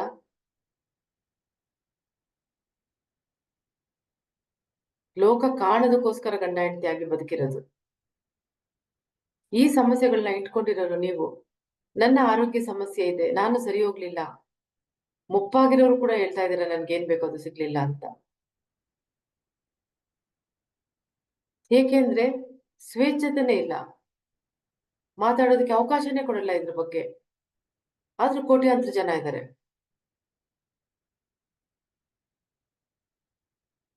ಅದು ಸ್ವೇಚ್ಛಾಚಾರ ಅಲ್ಲ, ಅದು ಆಗ್ಬಾರ್ದು. ಸ್ವೇಚ್ಛಾಚಾರ ಆಗ್ಬಾರ್ದು. ಒಂದು ಲಿಮಿಟೇಷನ್ ಇರಬೇಕು, ಗೊತ್ತಿರ್ಬೇಕು ನಾವೇನ್ ಮಾಡ್ತಾ ಇದ್ದೀವಿ, ಎಷ್ಟು ಮಾಡ್ತಾ ಇದ್ದೀವಿ, ನಮಗೆ ಅವಶ್ಯಕತೆ ಎಷ್ಟಿದೆ ಅನ್ನೋದು. ಆ ಅವಶ್ಯಕತೆ ಸಿಗ್ತಾ ಇಲ್ಲ, ಸಂಪೂರ್ಣ ಹೊಂದುತ್ತಾ ಇಲ್ಲ. ಮುನಿಸ್ಕೊಂಡ್ ಮಲ್ಗೋದು, ಜಗಳ ಆಡ್ಕೊಂಡ್ ಬರೋದು, ಸಂಬಳ ತಂದು ಕೊಡ್ಲಿಲ್ಲ ಅಂತ ಆಳೋದು, ಸೀರೆ ಕೊಡಿಸ್ಲಿಲ್ಲ ಅಂತ ಆಳೋದು, ನಿಮ್ಮ ಅಪ್ಪನ ಮನೆ ಕಡೆಯಿಂದ ನೀವೇನು ತರ್ಲಿಲ್ಲ ಅಂತ ಒದ್ದಾಡೋದು. ಇದೇ ಅಲ್ವಾ ನಡೀತಾ ಇರೋದು ಎಲ್ಲರ ಜೀವನದಲ್ಲೂ? ಪಟ್ಟಿ ಮಾಡಿದ್ರೆ 100 ಆಗ್ಬೋದಾ, 1000 ಆಗ್ಬೋದಾ ಪ್ರತಿಷ್ಠೆಗಳು ನಿಮ್ಮವೆಲ್ಲ?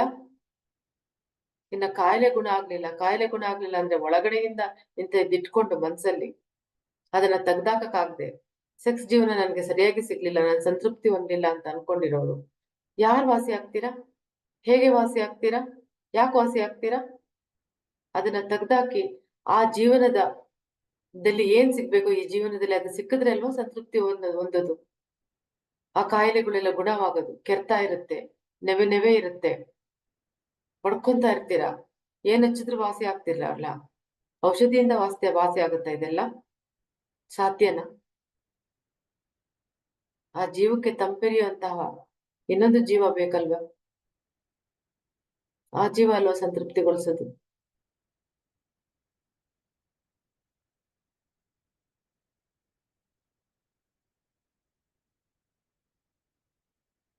ಬರ್ದಿಟ್ಕೊಂಡು ಅದನ್ನ ನಿಲ್ಸಮ್ಮ. ಆಟ ಆಡ್ಬೇಡ್ರಿ ಯಾರು ಯಾವ ಕಾರಣಕ್ಕೂ ಈ ಗ್ರೂಪ್ ಅಲ್ಲಿ. ಕಿತ್ತೊಗೆಯಲಾಗುತ್ತೆ ಅವ್ರನ್ನ, ಜಾಡ್ಸಿ ಎದೆಗ್ ಕೂಡ ಓದಿತೀವಿ. ಮುಚ್ಕೊಂಡು ಕೂತ್ಕೊಳ್ಳಲಿ ದರಿದ್ರದ ಮುಂಡೆ.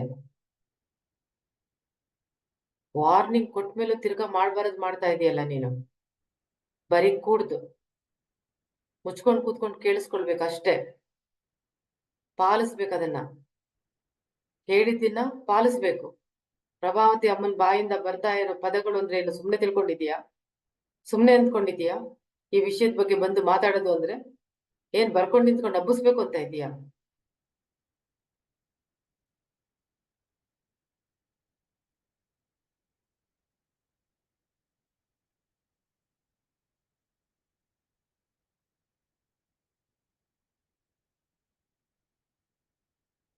ಜೀವನ ಅಂದ್ರೆ ಒಂದು ಸುಮಧುರ, ಮಧುರ, ಅತಿ ಮಧುರ, ಮಧುರಾತಿಗಾನ. ಅದನ್ನ ಯಾರು ಅನುಭವಿಸ್ತಾ ಇಲ್ಲ. ಎದ್ರುಕೊಂಡು ಕುರಿ ಮೇಕೆ ಕಟ್ಟಿರ್ತಾರಲ್ಲ ಹುಲಿ ಸಿಂಹದ ಹತ್ರ, ಹಾಗೆ ಅನುಭವಿಸ್ತಾ ಇರ್ತಾರೆ. ಇಚ್ಛೆ ಇರೋದಿಲ್ಲ. ಒಬ್ಬರಿಗೆ ಒಬ್ರು ಅವರ ಅವಶ್ಯಕತೆಗಳನ್ನ ಕೇಳ್ಕೊಂಡಿರಲ್ಲ. ಕೇಳ್ಕೊಳ್ಳೋದಕ್ಕೆ ಅಲ್ಲಿ ಅವಕಾಶನೇ ಕೊಟ್ಟಿರಲ್ಲ ಇನ್ನೊಬ್ಬ ವ್ಯಕ್ತಿ.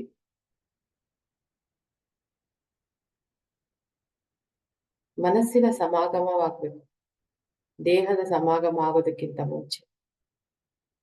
ಮನಸ್ಸಿನಲ್ಲಿಯೇ ಹೊಂದಾಣಿಕೆ ಇಲ್ಲ. ಇವ ಸುಳ್ಳೇಳಿ ಮದ್ವೆ ಆದ, ಇವಳು ಸುಳ್ಳೇಳಿ ಮದ್ವೆ ಮಾಡಿದ್ಲು, ಕೊಡ್ಬೇಕಾಗಿರುವಂತಹ ಹಣ ವರದಕ್ಷಿಣೆ ನಮ್ಗೆ ಬರ್ಲಿಲ್ಲ. ನೋಡ್ತಾ ಹೋಗಿ ಹೇಳ್ತಾ ಹೋಗಿ ನೀವೇ. ಯಾವ್ದು ಸೈಕಲ್ ಕಾಣಿಸ್ತಾ ಇದೆ, ಸ್ಕೂಟರ್ ಕಾಣಿಸ್ತಾ ಇದೆ ನನ್ಗೆ.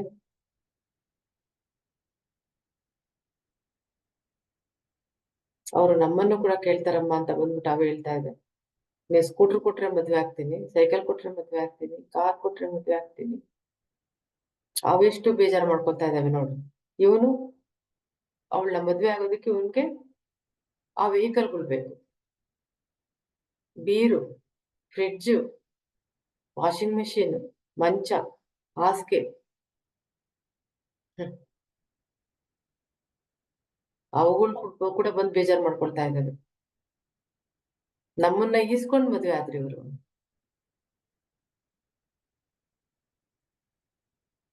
ಅಥವಾ ಇದೆಲ್ಲ ನನ್ನ ತವ್ರ ಮನೆಯಿಂದ ನಾನು ತಗೊಂಡ್ ಬಂದಿದ್ದೀನಿ, ನಾನು ಎಷ್ಟು ಸಾವುಕಾರಳು ಅಂತ ಬೆರಿತಾ ಇರೋಳು ಇವಳು ಬೇರೆ. ಮಧ್ಯದಲ್ಲಿ ಅವ್ರನ್ನ ಇಟ್ಕೊಂಡು ಫ್ರಿಡ್ಜ್ ಬಂದಿದೆ, ಫ್ರಿಡ್ಜ್ ತಗೊಂಡ್ಬಂದಿದ್ದೀನಿ, ನಮ್ಮ ಅಪ್ಪನ ಮನೆಯಿಂದ ತಗೊಂಡ್ಬಂದಿದ್ದೀನಿ, ಟಿವಿ ತಗೊಂಡ್ಬಂದಿದ್ದೀನಿ, ನಮ್ಮಪ್ಪ ಕೊಡ್ಸಿದ್ದು, ನಮ್ಮ ಅಣ್ಣ ಕೊಡ್ಸಿದ್ದು ಅಂತ.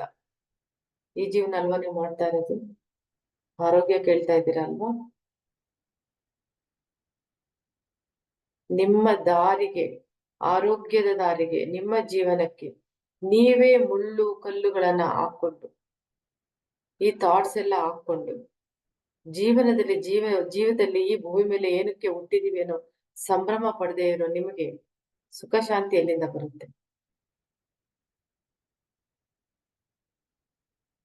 ನಾನ್ ಚೆನ್ನಾಗಿಲ್ವೇನೋ, ನಾನು ಸೌಂದರ್ಯವತಿ ಆಗಿದ್ದಿದ್ರೆ ಇವನ್ ನನ್ನ ಜೊತೆಗೆ ಚೆನ್ನಾಗಿರ್ತಿದ್ದೇನೋ, ಈ ಭಾವನೆ. ಅವಳು ಹೀಗಿರ್ಬೇಕಾಗಿತ್ತು, ಇಷ್ಟುದ್ದ ಕೂದ್ಲಿರ್ಬೇಕಾಗಿತ್ತು, ಇಂಗ್ಲಿಷಲ್ಲಿ ಮಾತಾಡ್ಬೇಕಾಗಿತ್ತು, ಇಷ್ಟು ಓದ್ಕೊಂಡ್ ಬರ್ಬೇಕಾಗಿತ್ತು, ಬೆಳ್ಳಗಿರ್ಬೇಕಾಗಿತ್ತು, ಕುಳ್ಳಗಿರ್ಬೇಕಾಗಿತ್ತು. ಕುಳ್ಳಗಿದ್ರೆ ಉದ್ದಕ್ಕಿರ್ಬೇಕು ಅನ್ಕೊಂತಾರೆ, ಉದ್ದಕ್ಕಿದ್ರೆ ಕುಳ್ಳಗಿರ್ಬೇಕು ಅನ್ಕೊಂತಾರೆ.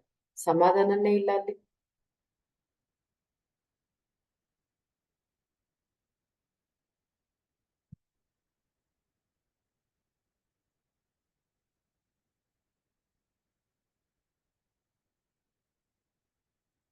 ಸಮಾಧಾನನೇ, ಶಾಂತಿನೇ ಇಲ್ಲದೆ ಇರೋ ಜಾಗದಲ್ಲಿ ಆರೋಗ್ಯ ಇರಲ್ಲ.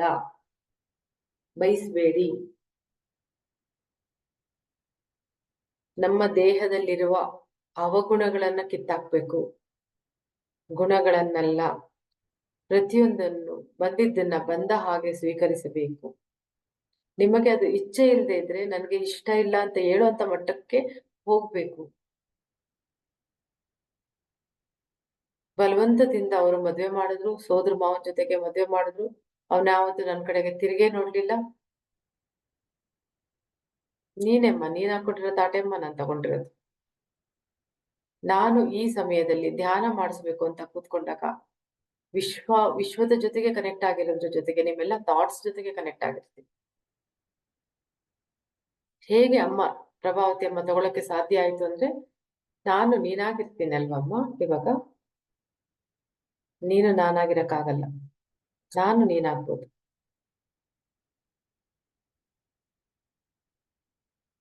ಅವಾಗ್ಲೇ ನನಗೆ ನಿಮ್ಮದನ್ನೆಲ್ಲ ಗ್ರಹಿಸೋದಕ್ಕೆ ಸಾಧ್ಯ ಆಗೋದು. ನಿಮ್ಮ ಒಳ ಹೊಕ್ಕು ನೋಡ್ತಾ ಇರ್ತೇವೆ.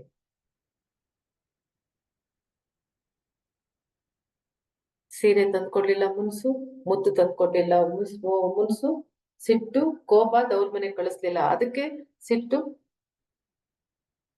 ಯಾವತ್ತು ಜೊತೆಯಾಗಿದ್ರಿ, ಯಾವತ್ತು ಒಂದಾಗಿದ್ರಿ, ಯಾವತ್ತು ಒಬ್ರಿಗೊಬ್ರು ತುಂಬಾ ಸುಂದರವಾಗಿ ಮಾತಾಡ್ಕೊಂಡ್ರಿ, ಪ್ರೀತಿಸಿದ್ರಿ, ಅಪ್ಕೊಂಡ್ರಿ. ಅಪ್ಕೊಂಡವ್ರು ದೂರ ಹೋಗ್ಬೇಕು, ಬಿಡಿಸ್ಕೊಳ್ಬೇಕು ಅಂತ ಅನ್ನಿಸ್ಲೇ ಇಲ್ಲ. ಹಾಗೆ ಒಬ್ಬರಿಗೆ ಒಬ್ರು ಲೀನವಾಗಿ ಹೋಗಿದ್ರಿ. ನಡೆದಿದ್ಯಾ ಇದು? ನಡೀತಾ ಇದೆಯಾ? ನಡೆಯುತ್ತಾ? ವಯಸ್ಸು ಮೀರೋಯ್ತು, ಮುಟ್ಟಿಸ್ಕೊಳ್ಳೋಕ್ಕೂ ಇಷ್ಟ ಆಗಲ್ಲ, ನೋಡೋಕ್ಕೂ ಇಷ್ಟ ಆಗಲ್ಲ.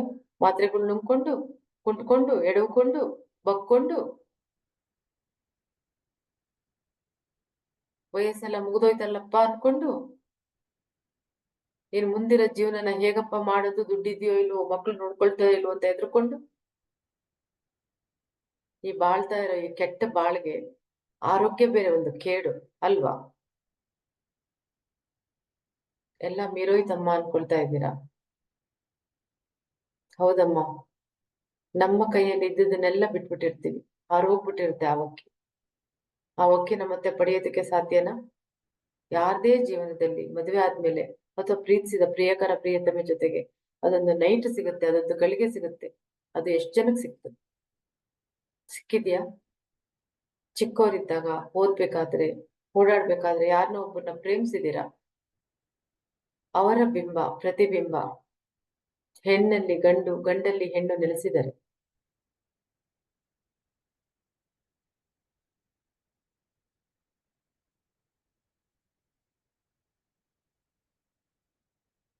ಕಂಪ್ಯಾರಿಸನ್. ಅವನ ಹೆಂಡತಿ ನೋಡಿದಾಗ ಇವಳು ನನ್ನ ಹೆಂಡತಿ ಆಗಿದ್ರೆ ಹೇಗಿರುತ್ತಿತ್ತೋ, ಅವಳು ಗಂಡನ್ ನೋಡಿದಾಗ ಇವನ್ ಜೊತೆಗೆ ಸೇರಿದ್ರೆ ಹೆಂಗಿರುತ್ತೋ. ಈ ಭ್ರಾಂತಲ್ಲೇ ಬದುಕ್ಬಿಟ್ರಿ ಅಲ್ವಾ? ಜೀವನ ಈ ಭ್ರಾಂತಲ್ಲೇ ಮುಗ್ದೋಯ್ತಲ್ವಾ? ಇವಾಗ ಚೀತ್ಕಾರ, ಮಕ್ಳ ಹತ್ರ ಹೇಳ್ಕೊಂಡು ಗುಳೋ ಅಂತ ಅಳೋದು. ಇವನ್ ಸರಿಗಿರ್ಲಿಲ್ಲ ಕಣೋ, ಇವನಿಂದ ನನ್ಗೇನು ಸಿಗ್ಲಿಲ್ಲ ಕಣೋ, ಕುಡ್ಕ ಕಣೋ, ಹೊಡಿತಿದ್ದ ಕಣೋ, ಬಡಿತಿದ್ದ ಕಣೋ, ಹಂಗಿಸ್ತಿದ್ದ ಕಣೋ, ಗೌರವ ಕೊಡ್ತಾ ಇರ್ಲಿಲ್ಲ ಕಣೋ. ನಿಮ್ಮಮ್ಮ ನನ್ ಮಾತು ಕೇಳ್ತಾ ಇರ್ಲಿಲ್ಲ. ಯಾವಾಗ್ಲೂ ತವ್ರ ಮನೆಗೆ ಹೋಗೋಳು, ಯಾವಾಗ್ಲೂ ಇನ್ವೆಸ್ಟ್ ಮಾಡೋಳು, ತುಂಬಾ ಶಾಪಿಂಗ್ ಮಾಡೋಳು, ಸಿಕ್ಕಾಪಟ್ಟೆ ಖರ್ಚು ಮಾಡೋಳು, ನನ್ಗೆ ಹೆಂಗ್ ಬೇಕೋ ಹಾಗಿರ್ಲಿಲ್ಲ. ಇದಲ್ವಾ ಮನ್ಸಲ್ಲಿರೋದು? ಆ ಅಪ್ಪ ಅಮ್ಮ ಇಲ್ದೇ ಇರೋದನ್ನ ನೋಡಿ ಆ ಮಕ್ಳುಗಳು ಕೂಡ ಕೊರಗ್ತಾ ಇರ್ತವೆ. ನಮ್ ಜೀವನ ಇನ್ ಹೇಗೋ, ನಾವಿನ್ ಹೆಂಗ್ ಬಾಳ್ತೀವೋ, ನಾವಿನ್ ಹೆಂಗಿರ್ತೀವೋ, ನಮ್ಗಿನ್ನೆಂತವ್ರು ಸಿಗ್ತಾರೋ. ಇವೆಲ್ಲ ಬ್ಲಾಕೇಜಸ್ ಅಲ್ವಾ? ಇದನ್ನೆಲ್ವಾ ಇಟ್ಕೊಂಡು ಕೊರಗ್ತಾ ಇರೋದು? ಇದೇ ಅಲ್ವಾ ದೇಹದ ಮೇಲೆ ದುಷ್ಪರಿಣಾಮಗಳನ್ನ ಬೀರ್ತಾ ಇರೋದು? ನಮ್ಮ ಮಾನಸಿಕ ಸ್ಥಿತಿಯನ್ನ ಅಧೋಗತಿಗೆ ಇಳಿಸಿರೋದು. ಇನ್ನೊಂದ್ ಸ್ವಲ್ಪ ಹೊತ್ತು ಆಫೀಸಲ್ಲೇ ಕೂತ್ಕೊಂಡಿದ್ರೆ ಸಾಕು, ಮನೆಗೆ ಹೋದ್ರೆ ಹೆಂಗಿದ್ರು ಅವಳ ಜೊತೆಗೆ ಕಿತಾಪತಿ ಜಗಳ ಇದ್ದೇ ಇರುತ್ತೆ ಅಂತ ಎಷ್ಟು ಜನ ಗಂಡಸರುಗಳು ಲೇಟಾಗಿ ಬರ್ತೀರಾ? ಹೋಟೆಲ್ಗಳನ್ನ ಸುತ್ತಕ್ ಹೋಗ್ತೀರಾ, ಕುಡಿಯೋದಕ್ಕೆ ಹೋಗ್ತೀರಾ, ಇನ್ನೊಬ್ಬಳ ಜೊತೆಗೆ ಹೋಗ್ತೀರಾ. ಎಲ್ಲಿ ನಮ್ಗೆ ಏನ್ ಸಿಗ್ಬೇಕು ಅದು ಸಂತೃಪ್ತಿಯಾಗಿ ಸಿಕ್ಕಿದ್ರೆ ಬೇರೆ ಕಡೆ ಹೋಗಲ್ಲ ಅಲ್ವಾ ಯಾವ ವ್ಯಕ್ತಿನೂ? ತಲೆ ಎತ್ತೂ ನೋಡಕ್ ಹೋಗಲ್ಲ, ಹೆಣ್ಣಿರ್ಬೋದು ಗಂಡಿರ್ಬೋದು. ಅವರು ಈ ಕೆಲಸ ಎಲ್ಲ ಮಾಡ್ತಾ ಇರೋದಕ್ಕೆ ಕಾರಣ ಅವರು ಸಂತೃಪ್ತರಲ್ಲ, ತೃಪ್ತಿ ಸಿಕ್ಕಿಲ್ಲ, ತೃಪ್ತಿ ಹೊಂದಿಲ್ಲ. ಅನಾರೋಗ್ಯಕ್ಕೆ ಇದು ಒಂದು ಕಾರಣ. ಯುಟರಸ್ ಅಲ್ಲಿ ಪ್ರಾಬ್ಲಮ್, ಮಕ್ಳುಗಳು ಇಂಬ್ಯಾಲೆನ್ಸ್ ಆಗಿ ಹುಟ್ಟಿರ್ತಾರೆ, ಸರಿಯಾಗಿ ಹುಟ್ಟಿರೋದಿಲ್ಲ. ಯಾಕೆಂದ್ರೆ ಇಬ್ಬರ ಮಿಲನ ಸರಿಯಾಗಿ ಆಗಿರೋದಿಲ್ಲ. ಏನಪ್ಪಾ ಇವನ್ ಕೈಲಿ ಮಾಡಕ್ಕಾಗುತ್ತೋ ಇಲ್ವೋ, ಏನಪ್ಪಾ ಇವಳು ನನ್ನ ಒಪ್ಕೊತಾಳೋ ಇಲ್ವೋ, ನಾನ್ ಸರಿಯಾಗಿದ್ದೀನೋ ಇಲ್ವೋ, ನಾನ್ ಸ್ಯಾಟಿಸ್ಫೈ ಮಾಡಕ್ಕಾಗುತ್ತೋ ಇಲ್ವೋ ಅಂತ ಜೊತೆಲಿ ಸೇರೋದಕ್ಕೆ ಪ್ರಯತ್ನ ಪಟ್ಟಿರೋರು. ಒಬ್ರಿಗೊಬ್ರಿಗೆ ಆಗಲ್ಲ ಅಂತ ಗೊತ್ತಿರುತ್ತೆ, ಆಗ್ತಾ ಇಲ್ಲ ಅಂತ ಗೊತ್ತಿರುತ್ತೆ, ಸಂತೃಪ್ತಿ ಪಡಿಸಕ್ಕಾಗಲ್ಲ ಅಂತ ಗೊತ್ತಿರುತ್ತೆ. ಬೇರೆ ಬೇರೆ ವಿಧಿವಿಧಾನಗಳನ್ನ ಮಾಡ್ಕೊಳ್ಳೋದಕ್ಕೆ ಒದ್ದಾಡ್ತಾ ಇರುತ್ತೆ ಜನನೇಂದ್ರಿಯ. ನಮ್ಗೆ ಈ ತರ ಕಷ್ಟ ಆಗ್ತಾ ಇದೆ ಅಂತ ಕೂಡ ಹೇಳ್ಕೊಳಕ್ ಆಗ್ತಾ ಇರಲ್ಲ. ಪಡ್ಕೊಂತಿರುತ್ತೆ ಆ ಜಾಗ, ಅಳ್ತಾ ಇರುತ್ತೆ, ಆ ಇಚ್ಚಿಂಗ್ ಆಗ್ತಾ ಇರುತ್ತೆ, ಊತ ಬರ್ತಾ ಇರುತ್ತೆ, ಇನ್ಫೆಕ್ಷನ್ ಆಗ್ತಾ ಇರುತ್ತೆ. ನಾನು ಇಲ್ಲಿದ್ದೀನಿ ನನ್ಗೇನ್ ಬೇಕೋ ಅದು ನನ್ಗೆ ಸಿಗ್ತಾ ಇಲ್ಲ ಅಂತ ಕೇಳ್ತಾ ಇರುತ್ತೆ.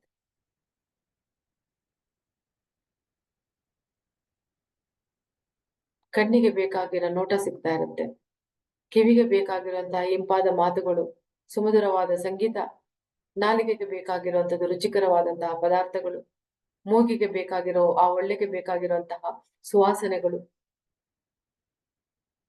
ನಾವು ವಿಶುದ್ಧಿ ಚಕ್ರಕ್ಕೆ ಬಂದ್ರೆ ಅಲ್ಲಿ ಮಾತುಗಳನ್ನ ಆಡ್ತಾ ಇರ್ತೀವಿ, ಹಾಡುಗಳನ್ನ ಹೇಳ್ತಾ ಇರ್ತೀವಿ. ಪ್ರತಿಯೊಂದು ಪಾರ್ಟ್ ನಮ್ಮ ಭಾಗದಲ್ಲಿ, ನಮ್ಮ ದೇಹದಲ್ಲಿ ಇರೋದು ನಮ್ಮ ಅಂಗಾಂಗ ಅಂತ ಬಂದಿರೋದು. ಕೈ ಕೆಲಸ ಮಾಡುತ್ತೆ, ಕಾಲ್ ಕೆಲಸ ಮಾಡುತ್ತೆ, ಉಸಿರಾಟ ಆಡುತ್ತೆ, ಹೃದಯದ ಕೆಲಸ ಮಾಡುತ್ತೆ. ಪ್ರತಿಯೊಂದು ಅಂಗಾಂಗಗಳು ಎಲ್ಲವೂ ಅದರ ಕೆಲಸಗಳನ್ನು ಹೊತ್ತು ತಂದಿರೋದನ್ನ ಮಾಡ್ತಾ ಇರುತ್ತೆ. ಆದ್ರೆ ನಮ್ಮ ಜನನೇಂದ್ರಿಯಗಳಿಗೆ ಏನ್ ಬೇಕೋ ಅದು ಸಿಗ್ತಾ ಇರಲ್ಲ, ಮಾತಾಡಕ್ಕೆ ಇಷ್ಟ ಆಗಲ್ಲ, ಇನ್ನು ಬೈತಾ ಇರ್ತಾರೆ ಅಮ್ಮ, ಅಕ್ಕ, ಅಣ್ಣ, ತಮ್ಮ ಅನ್ಕೊಂಡು. ಆ ಬೈಗಳನ್ನ ಬೇರೆ ಕೇಳ್ಬೇಕು, ಏನು ಮಾಡದೇ ಇರೋ ತಪ್ಪಿಗೆ. ನೋಯ್ತಾ ಇದೆ ಅದು.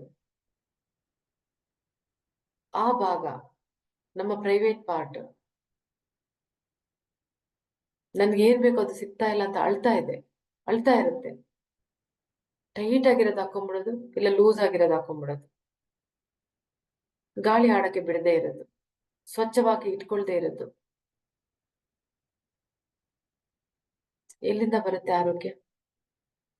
ಹೇಗ್ ಬರುತ್ತೆ ಆರೋಗ್ಯ? ಯಾಕೆ ಬರುತ್ತೆ ಆರೋಗ್ಯ? ಅಳ್ತಾ ಇದ್ದೀರಾ ಅಲ್ವಾ ಎಷ್ಟೊಂದ್ ಜನ? ದುಃಖ ಕುಳಿಸ್ಕೊಂಡು ಅಳ್ತಾ ಇದ್ದೀರಾ ಅಲ್ವಾ? ಅಮ್ಮ ಬಂದು ಮಾತ್ರನೇ ಇಂಥವನ್ನೆಲ್ಲ ಹೇಳೋದಕ್ಕೆ ಸಾಧ್ಯ ಅನ್ಕೊಳ್ತಾ ಇದ್ದೀರಲ್ವಾ? ಇದು ಸತ್ಯ ಅಲ್ವಾ? ನಿಜ ಅಲ್ವಾ? ಅಮೋಘ ಅಲ್ವಾ ಈ ಕಾರ್ಯಾಗಾರ?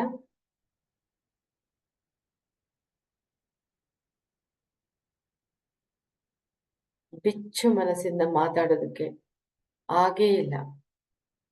ಪ್ರಿಯಕರನ್ ಜೊತೆಗೂ ಆಗಿಲ್ಲ, ತಮ್ಮ ಜೊತೆಗೂ ಆಗಿಲ್ಲ.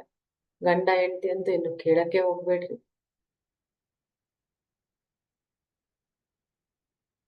ಒಂದ್ ಸ್ವಲ್ಪ ಅವನಿಂದ ಕಣ್ಮರೆ ಆಗ್ಬಿಟ್ಟಿದ್ರೆ ಸಾಕಪ್ಪ, ಅವನಲ್ಲಿಂದ ತೊಲಗೋದ್ರೆ ಸಾಕಪ್ಪ, ನಂಗ್ ನೋಡಕ್ ಆಗೋದಿಲ್ಲ, ಮೈ ಉಗ್ದು ಹೋಗುತ್ತೆ ಅನ್ಕೊಳ್ತಿರ್ತೀರ. ಇನ್ನೆಲ್ಲಿನ ಆರೋಗ್ಯ? ಬದಲಾವಣೆ ಯಾರು ತರ್ಬೇಕು? ಪ್ರಭಾವತಿ ಅಮ್ಮನ? ಮತ್ತೊಬ್ರ? ನಿಮಗೆ ನೀವೇ ಅಲ್ವಾ? ನಿಮಗೆ ನೀವೇ ಅಲ್ವಾ? ಎಷ್ಟು ಅಳ್ತಾ ಇದ್ದೀರಾ ಅಂದ್ರೆ ನಾನು ಕೂಡ ಅಳ್ತಾ ಇದ್ದೀನಿ. ನಮಗೆ ನಾವು ಬದಲಾಯಿಸ್ಕೊಳ್ಳೇ ಇಲ್ಲ. ನಮ್ಗೆ ಏನ್ ಬೇಕು ಅದನ್ನ ಹೇಳಲೇ ಇಲ್ಲ. ನಮ್ಗೆ ಏನ್ ಬೇಕು ಅದನ್ನ ಕೇಳಲೇ ಇಲ್ಲ. ಆ ಜಾಗಕ್ಕೆ ಏನು ಸಂತೃಪ್ತಿ ಹೊಂದಿಸ್ಬೇಕು ಅದನ್ನ ಹೊಂದಿಸ್ಲೇ ಇಲ್ಲ, ಮಾಡ್ಲೇ ಇಲ್ಲ, ಮಾಡ್ಕೊಳ್ಳೇ ಇಲ್ಲ. ಬೇರೆಯವ್ರು ಕಾಣಂಗೆ ಕ್ರೀಮ್ ಹಚ್ಕೊಂಡು, ಸೋಪು ಪೌಡ್ರು ಹಾಕೊಂಡು, ಎಲ್ಲಾ ತರ ಮೇಕಪ್ ಮಾಡ್ಕೊಂಡು, ಲಿಪ್ಸ್ಟಿಕ್ ಹಚ್ಕೊಂಡು, ಅಥವಾ ಒಳ್ಳೆ ಒಳ್ಳೆ ಬಟ್ಟೆಗಳು ಹಾಕೊಂಡು ಕಾಣಿಸ್ತಾ ಇರ್ತೀವಿ. ಅಂತರಂಗದಿಂದ, ಅಂತರಾತ್ಮದಿಂದ, ಒಳಗಿನಿಂದ ಚೀತ್ಕಾರ ಬರ್ತಾ ಇದೆ ಅಲ್ವಾ? ನಾನು ಸಂತೃಪ್ತಿ ಹೊಂದಿಲ್ಲ ಅಂತ ಹೇಳ್ತಾ ಇದೆ ಅಲ್ವಾ? ಬೈ ಮಿಸ್ಟೇಕು ಮದುವೆ ಮಾಡ್ಬಿಟ್ರು, ಯಾವನ ಜೊತೆಗೋ ಮಾಡ್ಬಿಟ್ರು, ಅವ್ರು ಮಾಡಿದ್ರು ಅಂತ ಇವ್ರ ಜೊತೆಲಿ ಮಲಗ್ಬಿಟ್ರು, ಅದಕ್ಕೆ ಒಂದ್ ಮಕ್ಳು ಹುಟ್ಬಿಡ್ತು. ಇನ್ನ ಅವ್ರ ಹಿಂದೆ ಮುಂದೆ ಅವ್ರು ತೊಳ್ಕೊಂಡು, ಎತ್ಕೊಂಡು, ಬಾಚ್ಕೊಂಡು, ನೆಟ್ಟಗ್ ನಿಲ್ಲಿಸ್ಕೊಂಡು, ಇನ್ಯಾರಿಗೂ ತೋರ್ಸೋಗೋಸ್ಕರ ಅವ್ರನ್ನ ಓದಿಸ್ಕೊಂಡು, ದುಡ್ಡು ಖರ್ಚು ಮಾಡ್ಕೊಂಡು ಅಲ್ವಾ ಮಾಡ್ತಾ ಇರೋದು ಜೀವನನ. ಆಕೆಗೆ ಏನ್ ಬೇಕೋ ಮಕ್ಳಿಗೆ ಕೂಡ ಇಂಥ ಬಟ್ಟೆ ಹಾಕೋಬೇಕು ಅಂತ ಇಷ್ಟ ಇರುತ್ತೆ. ಅದನ್ನ ಕೇಳಿ ಕೊಡ್ಸಿದೀರಾ? ಕೊಡ್ಸಕ್ಕಾಯ್ತಾ? ಇಂಥ ಸಾಮಾನಿಂದ ಆಟ ಆಡ್ಬೇಕು ಅಂತ ಇರುತ್ತೆ, ಅದನ್ನ ಕೊಡ್ಸಕ್ಕಾಯ್ತಾ? ಅಲ್ಲಿಂದನೇ ಶುರುವಾಗುತ್ತೆ ಅಲ್ವಾ ಅಸಂತೃಪ್ತಿ ಅನ್ನೋದು. ಯಾವ ವ್ಯಕ್ತಿ ತೃಪ್ತಿ ಆಗಿರೋದು? ಇನ್ನು ಕೆಲವರು ಸಿಕ್ಕಾಪಟ್ಟೆ ಕೊಡಿಸ್ಕೊಡ್ಬೋದು, ಆ ಮಗುಗೆ ಅವಶ್ಯಕತೆನೇ ಇರಲ್ಲ. ಅದು ಒಂದು ಬಟ್ಲು ಇಟ್ಕೊಂಡು, ಒಂದು ಸ್ಪೂನ್ ಇಟ್ಕೊಂಡು, ಒಂದು ಲೋಟ ಇಟ್ಕೊಂಡು, ಒಂದು ತಟ್ಟೆ ಇಟ್ಕೊಂಡು ಅದನ್ನ ಬಿಡ್ಕೊಂಡೆ ಆಟ ಆಡುತ್ತೆ ಆ ಅಂತ ಕಿರಿಚ್ಕೊಂಡು. ನೀವು ಸಾವಿರಾರು ರೂಪಾಯಿ, ಲಕ್ಷಾಂತರ ರೂಪಾಯಿ ಕೊಟ್ಬಿಟ್ಟು ಕೊಡ್ಸಿರೋ ಅಂತಹ ಆಟ ಸಾಮಾನಲ್ಲಿ ಏನಾದ್ರು ಆಟ ಆಡ್ತಾ ಇದೆಯಾ ಅದು? ಅದಕ್ಕೆ ಅದ್ರ ವ್ಯಾಲ್ಯೂ ಗೊತ್ತೇ ಇಲ್ಲ ಅಲ್ವಾ? ಅದ್ ಮುರಿದೋಗ್ಬಾರ್ದು, ಅದು ಕಿತ್ತೋಗ್ಬಾರ್ದು, ಅದು ಹರಿದೋಗ್ಬಾರ್ದು, ನಮ್ ಗಮನ ಈ ಕಡೆಗೆ ಇರುತ್ತೆ. ಆ ಮಗು ಎಲ್ಲಿ ಎಂಜಾಯ್ ಮಾಡ್ತದನ್ನ, ಆಟ ಆಡೋದನ್ನ? ಅಲ್ಲಿ ಅಸಂತೃಪ್ತಿ ಅನ್ನೋದು ಇದೆ ಅಲ್ವಾ? ತೃಪ್ತಿ ಇದೆಯಾ?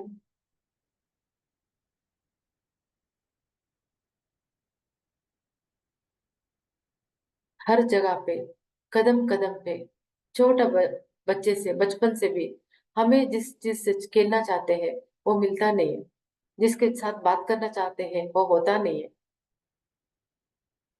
जोर जबरदस्ती का शादी, दिखावा और उन लोगों के साथ एक होना। बच्चे कैसा पैदा हो गया पता नहीं है, कब बड़े हो गए पता नहीं है, कब जिंदगी खत्म हो गया वो पता नहीं है। असंतृप्त है जीवन और जीव, यही तो अनारोग्य है ना, यही तो रोग बन जाता है ना। अनारोग्य किधर से होंगे? रोगी हो गए ना सभी लोग इसके वजह से। असंतृप्त का जीवन, संभोग में कमी रहता है, स्याटिस्फैक्शन नहीं रहता है, संपूर्ण नहीं होता है। ನೋಡಿ, ಅಸಂತೃಪ್ತಿ ಅನ್ನೋದು ಎಲ್ಲಿಂದ ಬರೋಕ್ ಶುರುವಾಗ್ಬಿಡ್ತು? ಚಿಕ್ಕ ವಯಸ್ಸಿಂದ ಅದನ್ನ ಮುಟ್ಬೇಡ, ಅದನ್ನ ಮುಟ್ಬೇಡ, ಅದನ್ನ ಮಾಡ್ಬೇಡ, ಅದನ್ನ ಮಾಡ್ಬೇಡ, ಈ ಬಟ್ಟೆ ಹಾಕೋಬೇಡ, ಈ ಬಟ್ಟೆ ಹಾಕೋಬೇಡ, ಅಲ್ಲಿಗೆ ಹೋಗ್ಬೇಡ, ಅಲ್ಲಿಗೆ ಹೋಗ್ಬೇಡ, ಇದನ್ ಮಾಡ್ಬೇಡ, ಇದನ್ ಮಾಡ್ಬೇಡ. ಆ ಚೇತನಕ್ಕೆ ಏನು ಬೇಕೋ ಅದು ಹುಟ್ಟು ಮಕ್ಕಳಿದ್ದಾಗ್ಲಿಂದನು ಇದನ್ನ ಮುಟ್ಬೇಡ, ಅಲ್ಲಿಗೆ ಹೋಗ್ಬೇಡ, ಅಲ್ಲಿ ಬೀಳ್ಬೇಡ, ಅಲ್ಲಿ ಎದ್ದೋಳ್ಬೇಡ, ಇಂಥವ್ರ ಜೊತೆಗೆ ಹೋಗು, ಕಂಡೀಷನ್ಗಳು, ಇಂಥವ್ರ ಜೊತೆಗೆ ಹೋಗು, ಹೀಗೆ ಮಾಡು.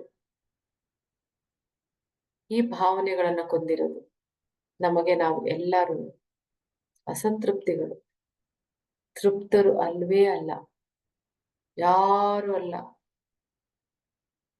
ಹೇಳ್ಬೋದು ನಾವು ತೃಪ್ತರು ಅಂತ ಯಾರಾದ್ರೂ, ಬಟ್ ಅದು ಸುಳ್ಳು. ಒಳ ಹೊಕ್ಕಿ ನೋಡ್ಕೊಳ್ಳಿ, ನಿಮಗೆ ನೀವು ಒಳ ಹೊಕ್ಕು ಹೋಗಿ ನೋಡ್ಕೊಳ್ಳಿ, ಹೌದಾ ನೀನು ಸಂತೃಪ್ತಳ ಅಂತ.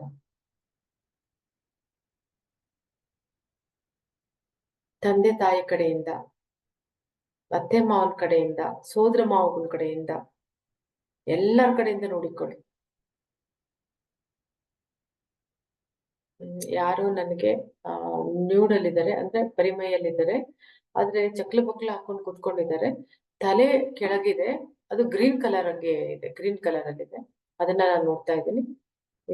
ಯಾವ ಲೋಕದವರು ಏನಕ್ಕೆ ಬಂದ್ರು ಅಂತ ಆ ಲೋಕದವರು ನನಗೆ ಕೊಟ್ಟಿರೋಂಥವ್ರು. ಅಯ್ಯಪ್ಪ, ಆ ಲೋಕದವರು ನನಗೆ ಬಂದು ಇದೆಲ್ಲ ಸಂದೇಶಗಳನ್ನ ನಿಮ್ಮವರೆಗೆ ಮುಟ್ಟಿಸೋದಕ್ಕೆ ಕೊಡ್ತಾ ಇರೋದು. ಏನಕ್ಕೆ ಅನಾರೋಗ್ಯದಲ್ಲಿ ಇದ್ದೀರಾ? ರೋಗ ಮುಕ್ತರು ಏನಕ್ಕೆ ಆಗಿಲ್ಲ? ಏನಕ್ಕೆ ರೋಗಿಗಳು ಅಂತ ತಿಳಿಸ್ಕೊಡ್ತಾ ಇದ್ದಾರೆ ಇವತ್ತು. ನನ್ಗೆ ಆ ಲೋಕ ಸರಿಯಾಗಿ ಗೊತ್ತಾಗ್ತಾ ಇಲ್ಲ. ಅನ್ಯೋನ್ಯತಾ ಲೋಕದವರು,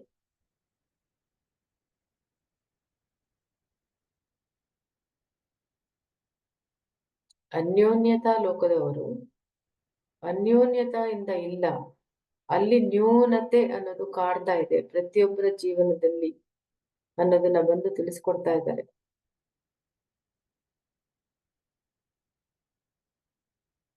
ಒಂದು ಚಡ್ಡಿ ಹಾಕೊಳ್ಳೋದನ್ನು ಕೂಡ ನಮ್ಮಮ್ಮ ಸರಿಯಾಗಿ ಬಿಡ್ಲಿಲ್ಲ, ನನ್ಗೇನ್ ಬೇಕೋ ಅದನ್ನ ಹಾಕೊಳ್ಳೋದು ಅಂತ ಯಾರೋ ತಾಟ ಹಾಕ್ತಾ ಇದ್ದಾರೆ, ಕಳಿಸ್ತಾ ಇದ್ದೀರಾ. ಇಂಥ ಕ್ಲಾಸ್ಗಳೆಲ್ಲ ಅಷ್ಟು ಸುಲಭವಾಗಿ ಯಾರ್ಗಂದ್ರೆ ಅವ್ರಿಗೆ ಸಿಗುತ್ತಾ? ಸಿಗೋಕೆ ಸಾಧ್ಯನಾ? ಅದಕ್ಕೆ ಮಾನಸಿಕವಾಗಿ ಎಷ್ಟು ಬೆಳೆದಿರ್ಬೇಕು, ದೈಹಿಕವಾಗಿ ಎಷ್ಟು ಬೆಳೆದಿರ್ಬೇಕು. ಇವಾಗ ಏನ್ ಮಾಡೋದಮ್ಮ ಮುಂದಕ್ಕೆ, ಈಗ ಆಗೋಗ್ಬಿಟ್ಟಿದೆ ಜೀವನದಲ್ಲಿ ಅಂತ ಕೇಳ್ತಾ ಇದ್ದೀರಾ.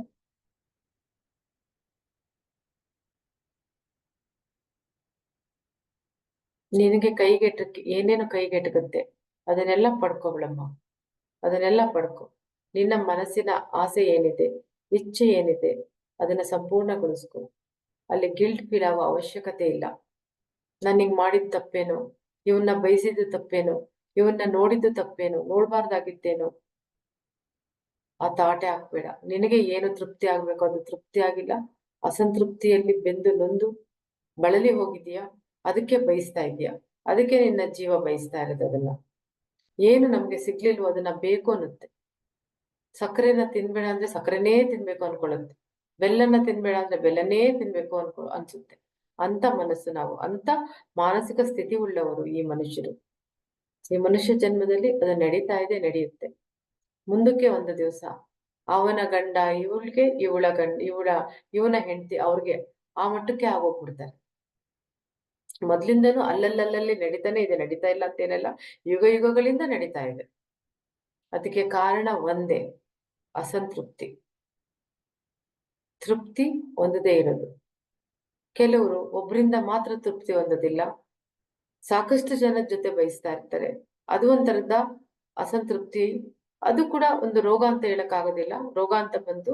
ಆದ್ರೂನು ಆ ಚೇತನ ಆ ರೀತಿ ಹುಟ್ಟಿರುತ್ತೆ. ಕೈಲಾಗದೆ ಇದ್ರೆ ಇನ್ನೊಬ್ಳು ಬೇಕು.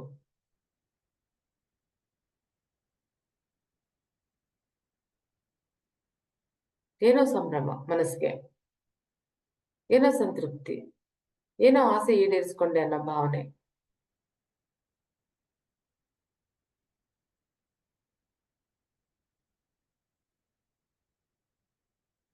ಇನ್ನೊಬ್ಬರ ಹುಡುಕಾಟದಲ್ಲಿ ಇರ್ತೀರಾ ಅಲ್ವಾ ಯಾವಾಗ್ಲೂ? ನಾನಿಲ್ಲ ಅಂತ ಹೇಳ್ಕೊಳೋ ವ್ಯಕ್ತಿ ಖಂಡಿತವಾಗಿ ಎಲ್ಲರಿಗಿಂತ ಜಾಸ್ತಿ ಇರ್ತಾರೆ. ನಾವು ಸುಮ್ನೆ ಇನ್ನೊಬ್ಬರಿಗೆ ಪ್ರೂವ್ ಮಾಡಕ್ ಹೋಗೋದು, ನಾನ್ ಸರಿ, ಅವನ್ ತಪ್ಪು, ಅವಳ ತಪ್ಪು, ನನ್ನ ನೋಡು ನಾನು ಹೆಂಗಿದ್ದೀನಿ, ಇನ್ನೊಬ್ಬರ ಕಡೆ ತಿರುಗಿ ನೋಡಲ್ಲ, ಕಣ್ಣೆತ್ತಿ ನೋಡಲ್ಲ ಅಂತ ಮನದಾಳಕ್ಕೆ ಹೋಗ್ಬಿಟ್ಟು ಒಮ್ಮೆ ಕೇಳಿ ನೋಡಿ, ಹೌದು ಹಾಗಿದ್ದೀರಾ?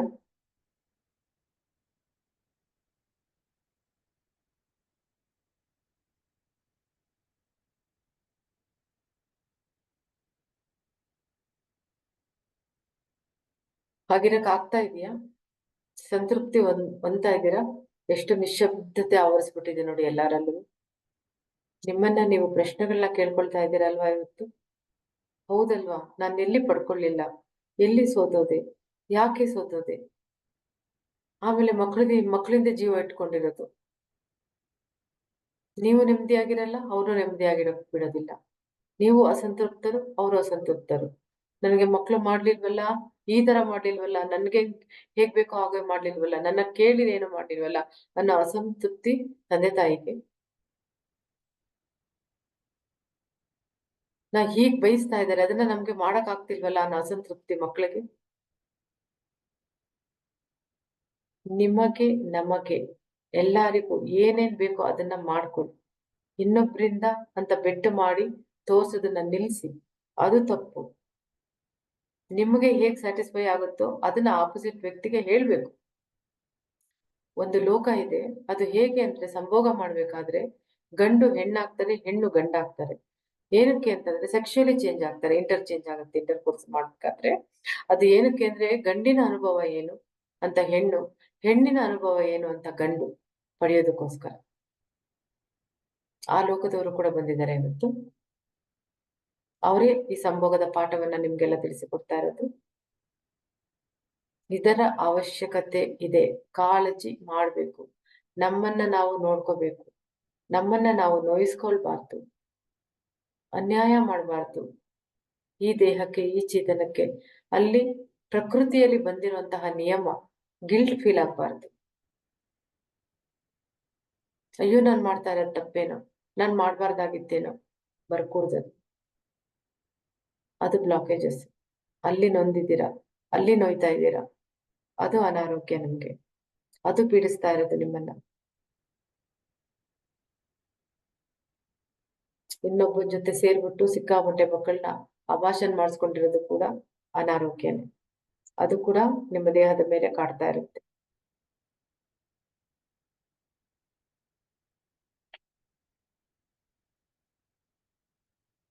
ಇವತ್ತು ಎಷ್ಟು ಜನಕ್ಕೆ ಯಾರೂ ಕೊಡಕ್ಕಾಗದೆ ಇರುವಂತಹ ಪಾಠವನ್ನ ಕೊಡ್ಲಾಗಿದೆ.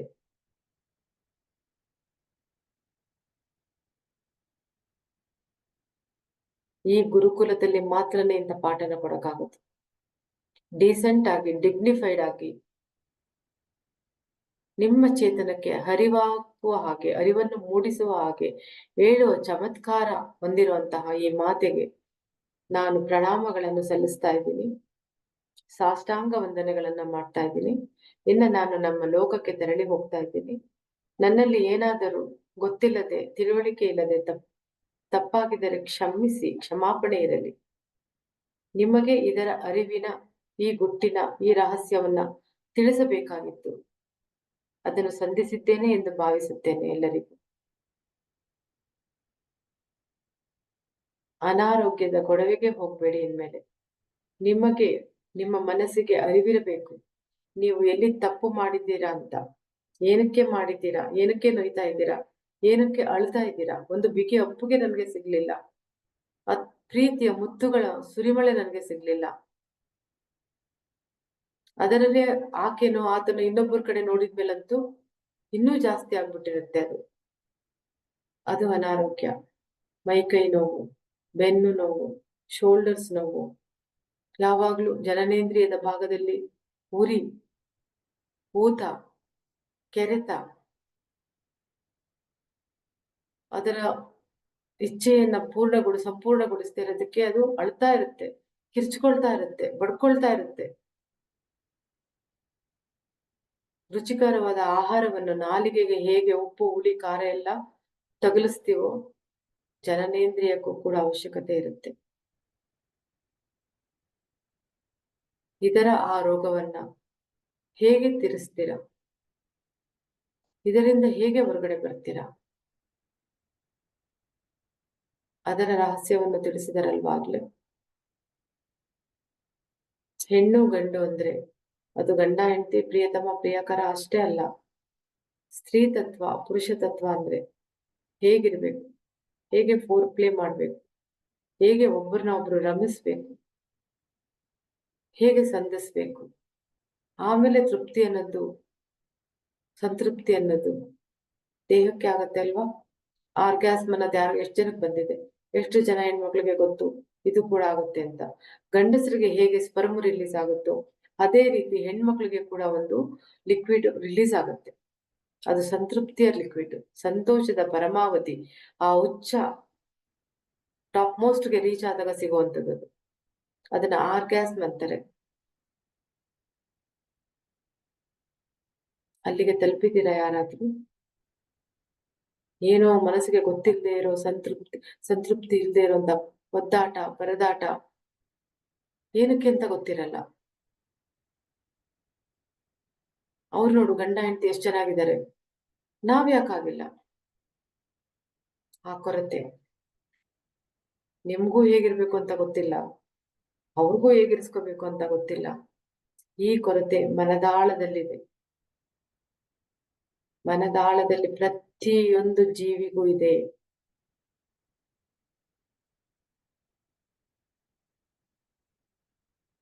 ನಾವು ಸನ್ಯಾಸಿಗಳಾಗಿ ಸಾಧಿಸ್ತೀವಿ ಅಂತ ಹೋಗಿರೋರು ಮಾಸ್ಟರ್ಬೇಟ್ ಮಾಡ್ಕೊಂಡು ರಿಲೀಸ್ ಮಾಡ್ಕೋತಾ ಇರ್ತಾರೆ. ಇನ್ನ ಕೆಲವರು ಹೆಣ್ಣು ಮಕ್ಕಳ ಶವದ ಜೊತೆಗೆ ಸಂಭೋಗ ಮಾಡ್ತಾ ಇರ್ತಾರೆ. ಪ್ರಕೃತಿಯಲ್ಲಿ ನಿಯಮ, ಪ್ರಕೃತಿ ನಿಯಮ ಏನಿದೆ ಅದನ್ನ ಪಾಲಿಸ್ಬೇಕು.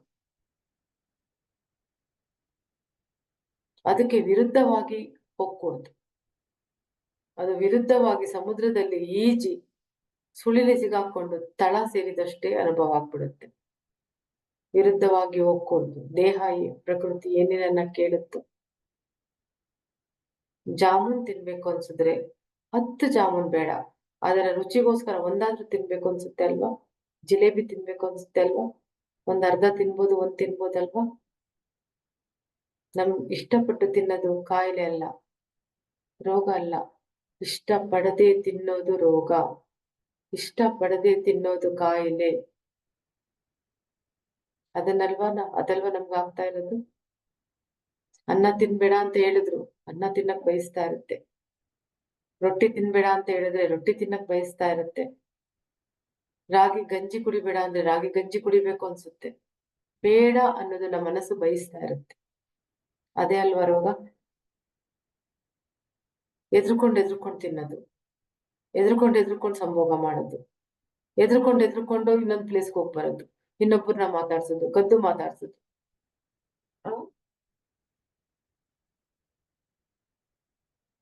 ಇದಲ್ವಾ ರೋಗ ಆಗಿರೋದು. ಆ ರೋಗನು ಎಲ್ಲ ತೆಗ್ದಾಕೋಬೇಕಲ್ವಾ. ದೇಹದ ಸ್ಥಿತಿ, ಮಾನಸಿಕ ಸ್ಥಿತಿ ಎಲ್ಲ ಚೆನ್ನಾಗಿರ್ಬೇಕು ಅಂದ್ರೆ ಅಂತರಾಳದಲ್ಲಿ ಬೇಡದೇ ಇರೋದು ಏನು ನಡೀತಾ ಇದೆ ಅಂತ ಗೊತ್ತಿದೆ, ಅದನ್ನ ಮನಸ್ಸಿನಲ್ಲಿ ಇಟ್ಕೊಂಡಿದ್ದೀರಾ, ಅದನ್ನ ಸರಿಪಡಿಸ್ಕೊಳ್ಬೇಕು.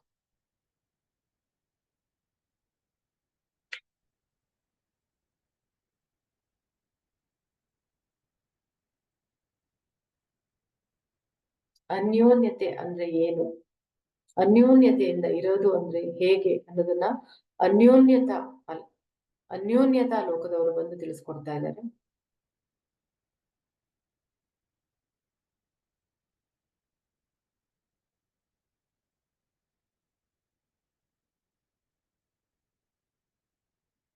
ತುಂಬಾ ಜನ ಅಳ್ತಾ ಇದ್ದೀರಾ, ಧಾರಾಕಾರವಾಗಿ ಹೇಳ್ತಾ ಇದ್ದೀರಾ. ನಮ್ಗೆ ಇಷ್ಟೆಲ್ಲ ಪ್ರಾಬ್ಲಮ್ ಇರೋದಕ್ಕೆ ಇದಾ ಕಾರಣ ಅಂತ ಇವತ್ತು ಗೊತ್ತಾಗ್ತಾ ಇದೆ. ತುಂಬಾ ಜನಕ್ಕೆ ಸಂಭೋಗದಲ್ಲಿ ತೃಪ್ತಿನೇ ಇಲ್ಲ, ಸಂತೃಪ್ತಿನೇ ಇಲ್ಲ. ಕಾಟಾಚಾರಕ್ಕೆ ಮಲಗೋದು ಎದ್ದೋಗೋದು, ಏನಕ್ಕೆ ಮಲ್ಕೊಂಡಿದ್ದು ಅಂತ ಕೂಡ ಗೊತ್ತಿಲ್ಲ. ಭ್ರಾಂತಲ್ಲಿದ್ದಾವೆ ಮುಂಡೆವು.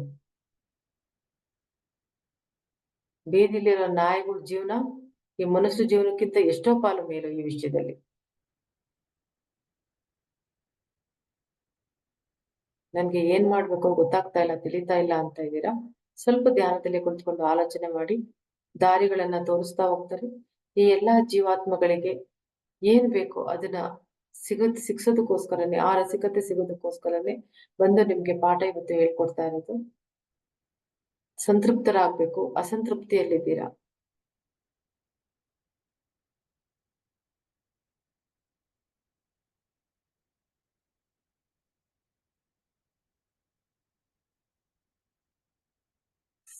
ಈ ವಿಡಿಯೋನ ಯೂಟ್ಯೂಬ್ ಅಲ್ಲಿ ಬಿಡೋದಕ್ಕೆ ಹೇಳ್ತಾ ಇದ್ದಾರೆ.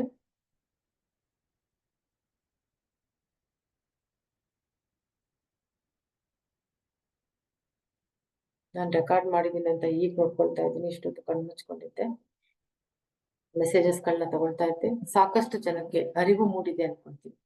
काफी लोगों को पता चला है कि बीमारी क्यों आता है हमारा फिजिकल बॉडी में करके। ये देह असंतृप्त है।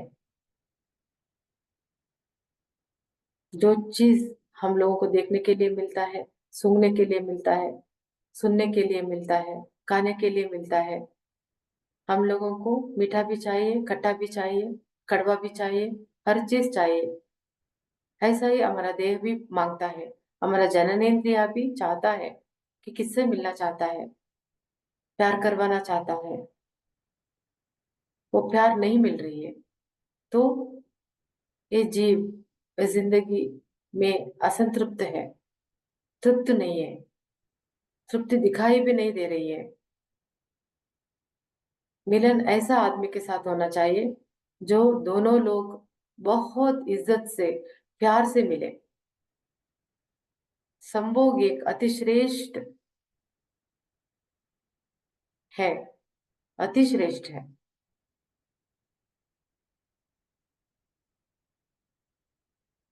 ಅದರಲ್ಲಿ ಕೀಳರಿಮೆನ ನೋಡೋದು ಬೇಕಾಗಿಲ್ಲ. ये प्रकृति का नियम है संभोग। हम किसके साथ मिलते हैं, क्यों मिलते हैं? मन से मिल रहे हैं या उसके पास पैसा है करके जा रहे हैं, या औरत सुंदर है करके आ रहा है? वो नहीं होना चाहिए। दोनों एक दूसरे को चाहना चाहिए, चाहने के बाद मिलना चाहिए, वो संभोग संभोग होता है। ये भी एक अनारोग्य के लिए कारण है। बीमारी इसलिए भी पड़ रही है कि अंदर ही अंदर इतना छुपा के रखा हुआ है। वो भी एक बीमारी बन के रह गया है हमारा बदन के ऊपर, हमारा फिजिकल बॉडी के ऊपर बीमारी होने का और एक कारण ये भी है।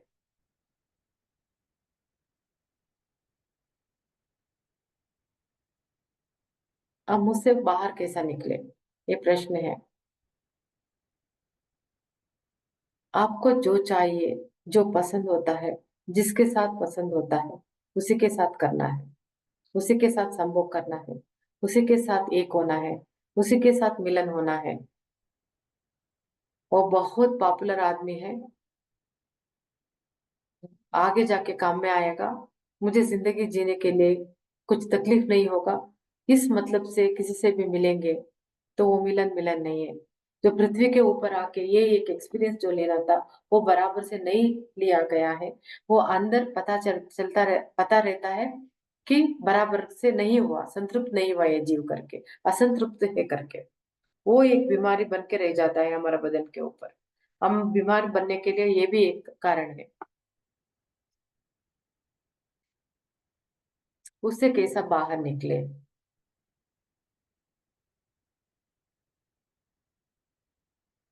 दूसरे लोग बोलते हैं इसलिए शादी नहीं करना, इसलिए नहीं मिलना। उसके साथ मिलना चाहते हो, एक होना चाहते हो, उसी के साथ मिलना, तब वो बीमारी से बाहर आएंगे। वो ऑर्गेज़्म हमारा अंदर से बाहर आएगा। जैसा मर्द लोगों को स्पर्म रिलीज होता है वैसा ही औरत को भी रिलीज होता है। वो संतृप्ति का एक लिक्विड होता है हमारा अंदर, वो जो हम सेटिस्फाई होते हैं उस वक्त निकलता है, पानी के रूप में बाहर बहता है। वो पेशाब नहीं, वो सेटिस्फैक्शन का रस होता है। जैसा हम लोगों को लाला रस निकलता है, हर ग्रंथि में हार्मोन्स निकलता है, वैसा ही उधर भी निकलता है जब संभोग होता है। वो काफी लोगों को पता भी नहीं है कि वो क्या होता है। असंतृप्त जीव है, इसलिए बीमार हो रही है, बीमार पड़ रही है। पृथ्वी के ऊपर वो भी एक इम्पॉर्टेंट है, ಸ್ಯಾಟಿಸ್ಫೈ ಹೋना। ಈ ಭೂಮಿ ಮೇಲೆ ಅದು ಕೂಡ ಅಷ್ಟೇ ಮುಖ್ಯ ಆಗುತ್ತೆ, ನಾವು ಸಂತೃಪ್ತರಾಗೋದು। ಸೊ ಅನಾರೋಗ್ಯಕ್ಕೆ ಇನ್ನೊಂದು ಕಾರಣವನ್ನು, ಮಹತ್ತರವಾದ ಕಾರಣವನ್ನು, ಬೃಹತ್ ಕಾರಣವನ್ನು, ರಹಸ್ಯವಾದ ಕಾರಣವನ್ನು ನಿಮಗೆ ತಿಳಿಸ್ಕೊಡ್ಲಾಗಿದೆ ಇವತ್ತು। ತುಂಬಾ ಜನ ಅಳ್ತಾ ಇದ್ದೀರಾ, ಅಲ್ಲಿ ಎಷ್ಟು ನೋವಾಗ್ತಾ ಇರುತ್ತೆ, ಎಷ್ಟು ಕಿರ್ಚ್ಕೊಂಡು ಅಳ್ತಾ ಇರುತ್ತೆ। ಅದು ನನ್ಗೆ ಏನ್ ಬೇಕೋ ಅದು ಸಿಗ್ತಾ ಇಲ್ಲ ಅಂತ, ಸ್ಯಾಟಿಸ್ಫೈ ಮಾಡಕ್ ಆಗ್ತಾ ಇರಲ್ಲ, ಸಿಕ್ತರ ಜೊತೆ ಮಲ್ಗಕ್ ಆಗ್ತಾ ಇರೋದಿಲ್ಲ, ಸಂಭೋಗ ಮಾಡಕ್ ಆಗೋದಿಲ್ಲ ಅಂತ ಪರಿಸ್ಥಿತಿ ಬಂದೊದಗಿದೆ ನಮ್ಮ ಭೂಮಿ ಮೇಲೆ। ಅನಾರೋಗ್ಯದ ಇನ್ನೊಂದು ಮುಖ,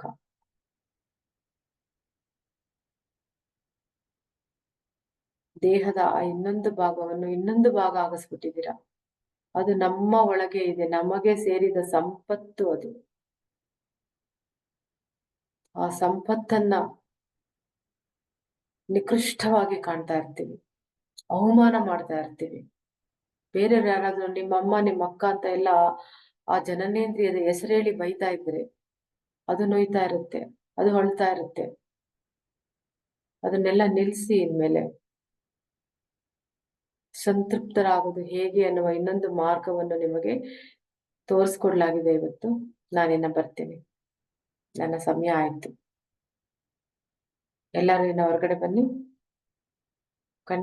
ಕಣ್ಬಿಟ್ರಿ ಆರಾಮಾಗಿ। ಮಹಾರಾಜ सभी लोग संतृप्ति के लिए,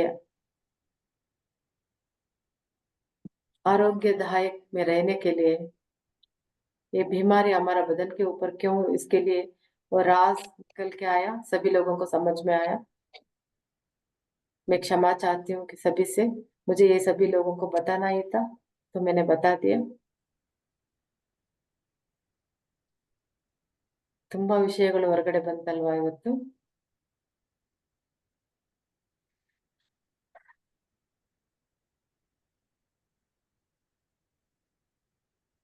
ನಾನು ಸುಮ್ಮನೆ ಇರ್ಬೇಕು ಅನ್ನಿಸ್ತಾ ಇದೆ ನನ್ಗೂನು। ಸ್ನೇಹ ಕನ್ಕ್ಲೂಡ್ ಮಾಡಮ್ಮ, ಯಾರಮ್ಮ ಇವತ್ತು ಮಾಡ್ತಾ ಇರೋದು? ಮಾಡ್ತೀನಮ್ಮ। ಬಂದು ಎಲ್ಲಾ ವಿಷಯಗಳನ್ನ ತಿಳ್ಕೊಂಡಂತಹ ಎಲ್ಲ ಆತ್ಮ ಜ್ಯೋತಿಗಳಿಗೆ ನನ್ನ ಹೃತ್ಪೂರ್ವಕವಾದ ಪ್ರಣಾಮಗಳು। ನನ್ಗೆ ಇದನ್ನೆಲ್ಲ ತಿಳಿಸಿಕೊಡುವಂತಹ ಅವಕಾಶವನ್ನು ಕೊಟ್ರು। ಸ್ನೇಹ ಇದನ್ನ ಯೂಟ್ಯೂಬ್ ಅಲ್ಲಿ ಬಿಡ್ಬೇಕು ಅಂತ ಹೇಳಿದಾರಮ್ಮ, ಎಲ್ಲರಿಗೂ ಮುಟ್ಲಿ ಅಂತ ಅನ್ನೋ ಒಂದು ಕಾರಣ, ಅನಾರೋಗ್ಯಕ್ಕೆ ಇನ್ನೊಂದು ಕಾರಣ ಏನು ಅಂತ ತಿಳಿಸ್ಕೊಟ್ಟಿರೋದನ್ನ। ಸರಿ ಅಮ್ಮ, ಥ್ಯಾಂಕ್ ಯು ಸೋ ಮಚ್ ಅಮ್ಮ। ರೂಪಾ ಅವರೇ, ನೀವು ಎಂಡ್ ಮಾಡ್ತೀರಾ? ಅಮ್ಮ, ತುಂಬು ಹೃದಯದಿಂದ ಧನ್ಯವಾದಗಳು। ಈ ಮಹಾನ್ ಪವಿತ್ರ ಕಾರ್ಯಾಗಾರ ಬಹಳ ಚೆನ್ನಾಗಿ ಎಲ್ಲ ದೈತ್ಯ ಚೈತನ್ಯ ಶಕ್ತಿಗಳು ನಿಮ್ಮನ್ನು ಸೇರಿ ನೀವು ನಡೆಸಿದ್ದೀರಿ। ಈ ಧ್ಯಾನ ಮಹಾನ್ ಸಾಗರ ಈಗ ಪ್ರಸ್ತುತ ಇರುವ ಮತ್ತು ಇನ್ನು ಮುಂಬರುವ ಜನ್ಮ ಜನ್ಮಾಂತರಕ್ಕೂ ಪ್ರಸಿದ್ಧಿ ತರುವ ಕಾರ್ಯಾಗಾರ. ಎಲ್ಲಾ ಧ್ಯಾನಿಗಳು ಸುಖ, ಶಾಂತಿ, ನೆಮ್ಮದಿ, ವಾಕ್ಸಿದ್ಧಿ, ವಾಕ್ಶುದ್ಧಿ, ದೀರ್ಘಾಯುಷ್ಯ, ವಿದ್ಯೆ, ಬುದ್ಧಿ, ಭಾಗ್ಯ, ಜೊತೆಗೆ ಆರೋಗ್ಯ ವೃದ್ಧಿ, ಅಭಿವೃದ್ಧಿ, ಸತ್ಯ, ನ್ಯಾಯ, ಧರ್ಮ, ಕರ್ಮ ಇವೆಲ್ಲವನ್ನು ಹೇಗೆ ಸುಲಭವಾಗಿ ನಮ್ಮದಾಗಿಸಿಕೊಳ್ಳಬಹುದು ಎಂಬುದನ್ನು ತಿಳಿಸಿದ್ದೀರಿ. ಈ ಕಾರ್ಯಾಗಾರಕ್ಕೆ ಸಾಕ್ಷಿಯಾದ ಎಲ್ಲಾ ಚೈತನ್ಯ ಶಕ್ತಿಗಳಿಗೂ ಎಲ್ಲ ಧ್ಯಾನಾತ್ಮಗಳಿಗೂ ಅನಂತ ಕೋಟಿ ಕೋಟಿ ವಂದನೆಗಳು. ನಿಮ್ಮೆಲ್ಲರಿಗೂ ವಂದನೆಗಳು, ಕೃತಜ್ಞತೆಗಳು. ಲೋಕ ಸಮಸ್ತ ಸುಖಿನೋ ಭವಂತು. ಶಾಂತಿ ಶಾಂತಿ ಶಾಂತಿ. ಥ್ಯಾಂಕ್ ಯು ಅಮ್ಮ.